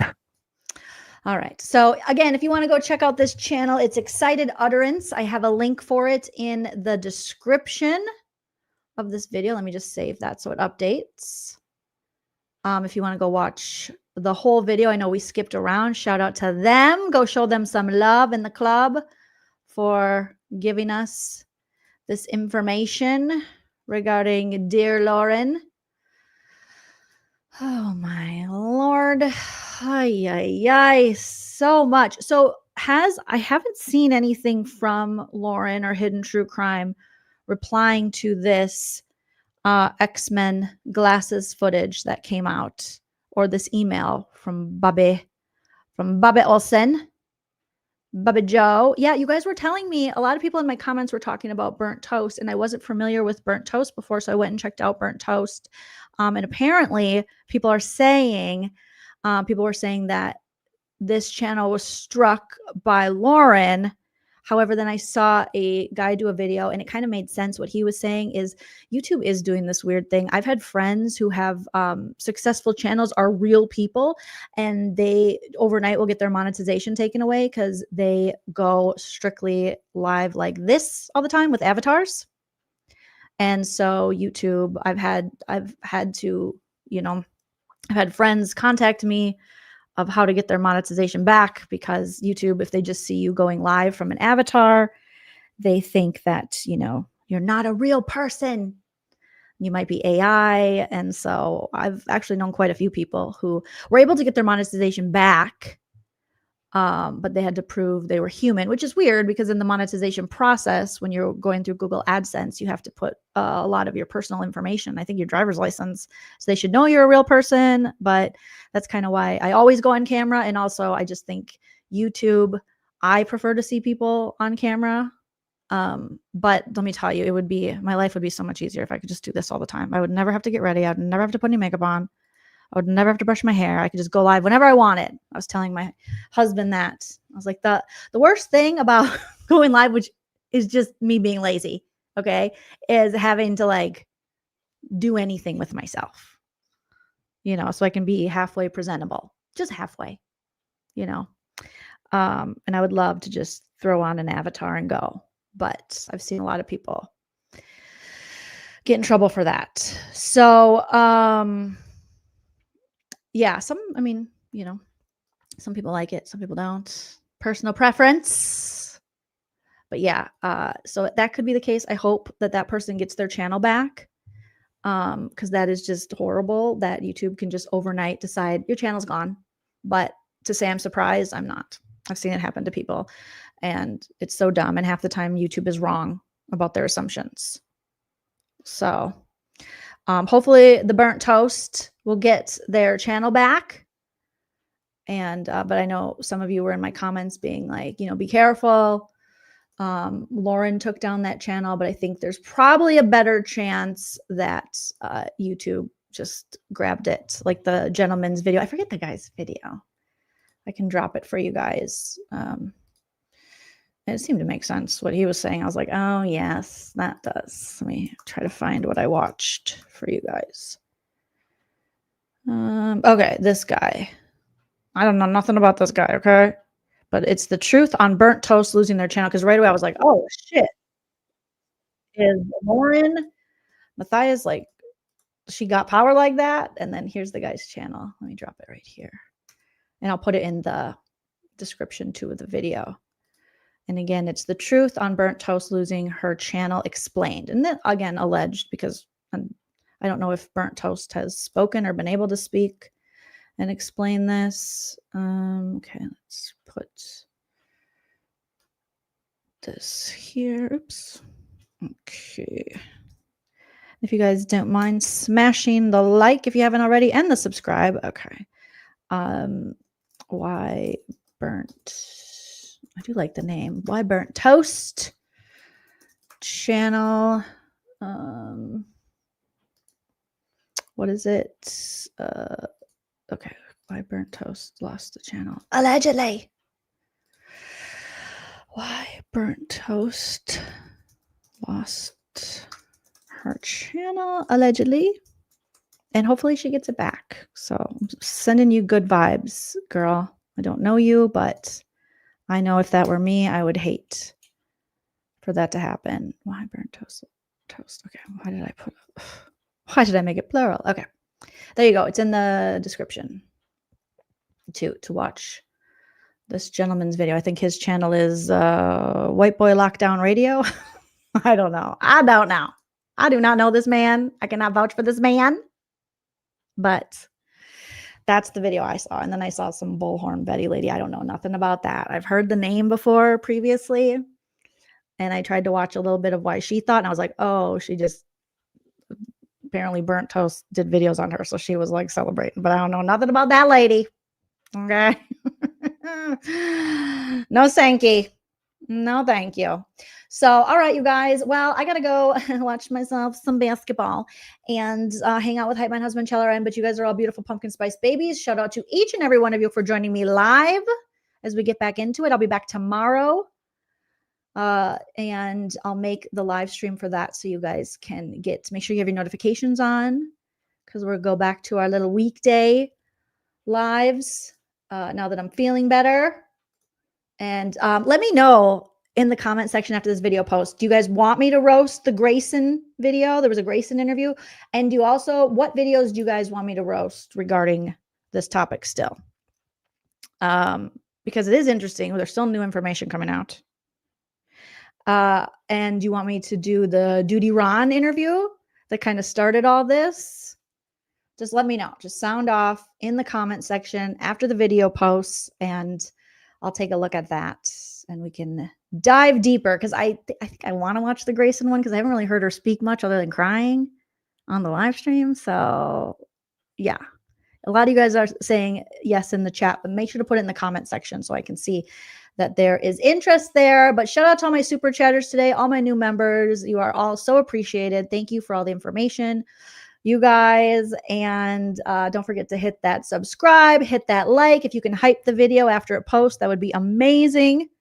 And follow me on social media at JoleenLunzer everywhere. And until next time, remember to enjoy yourself. It's later than you think. Bye. If you like what you see.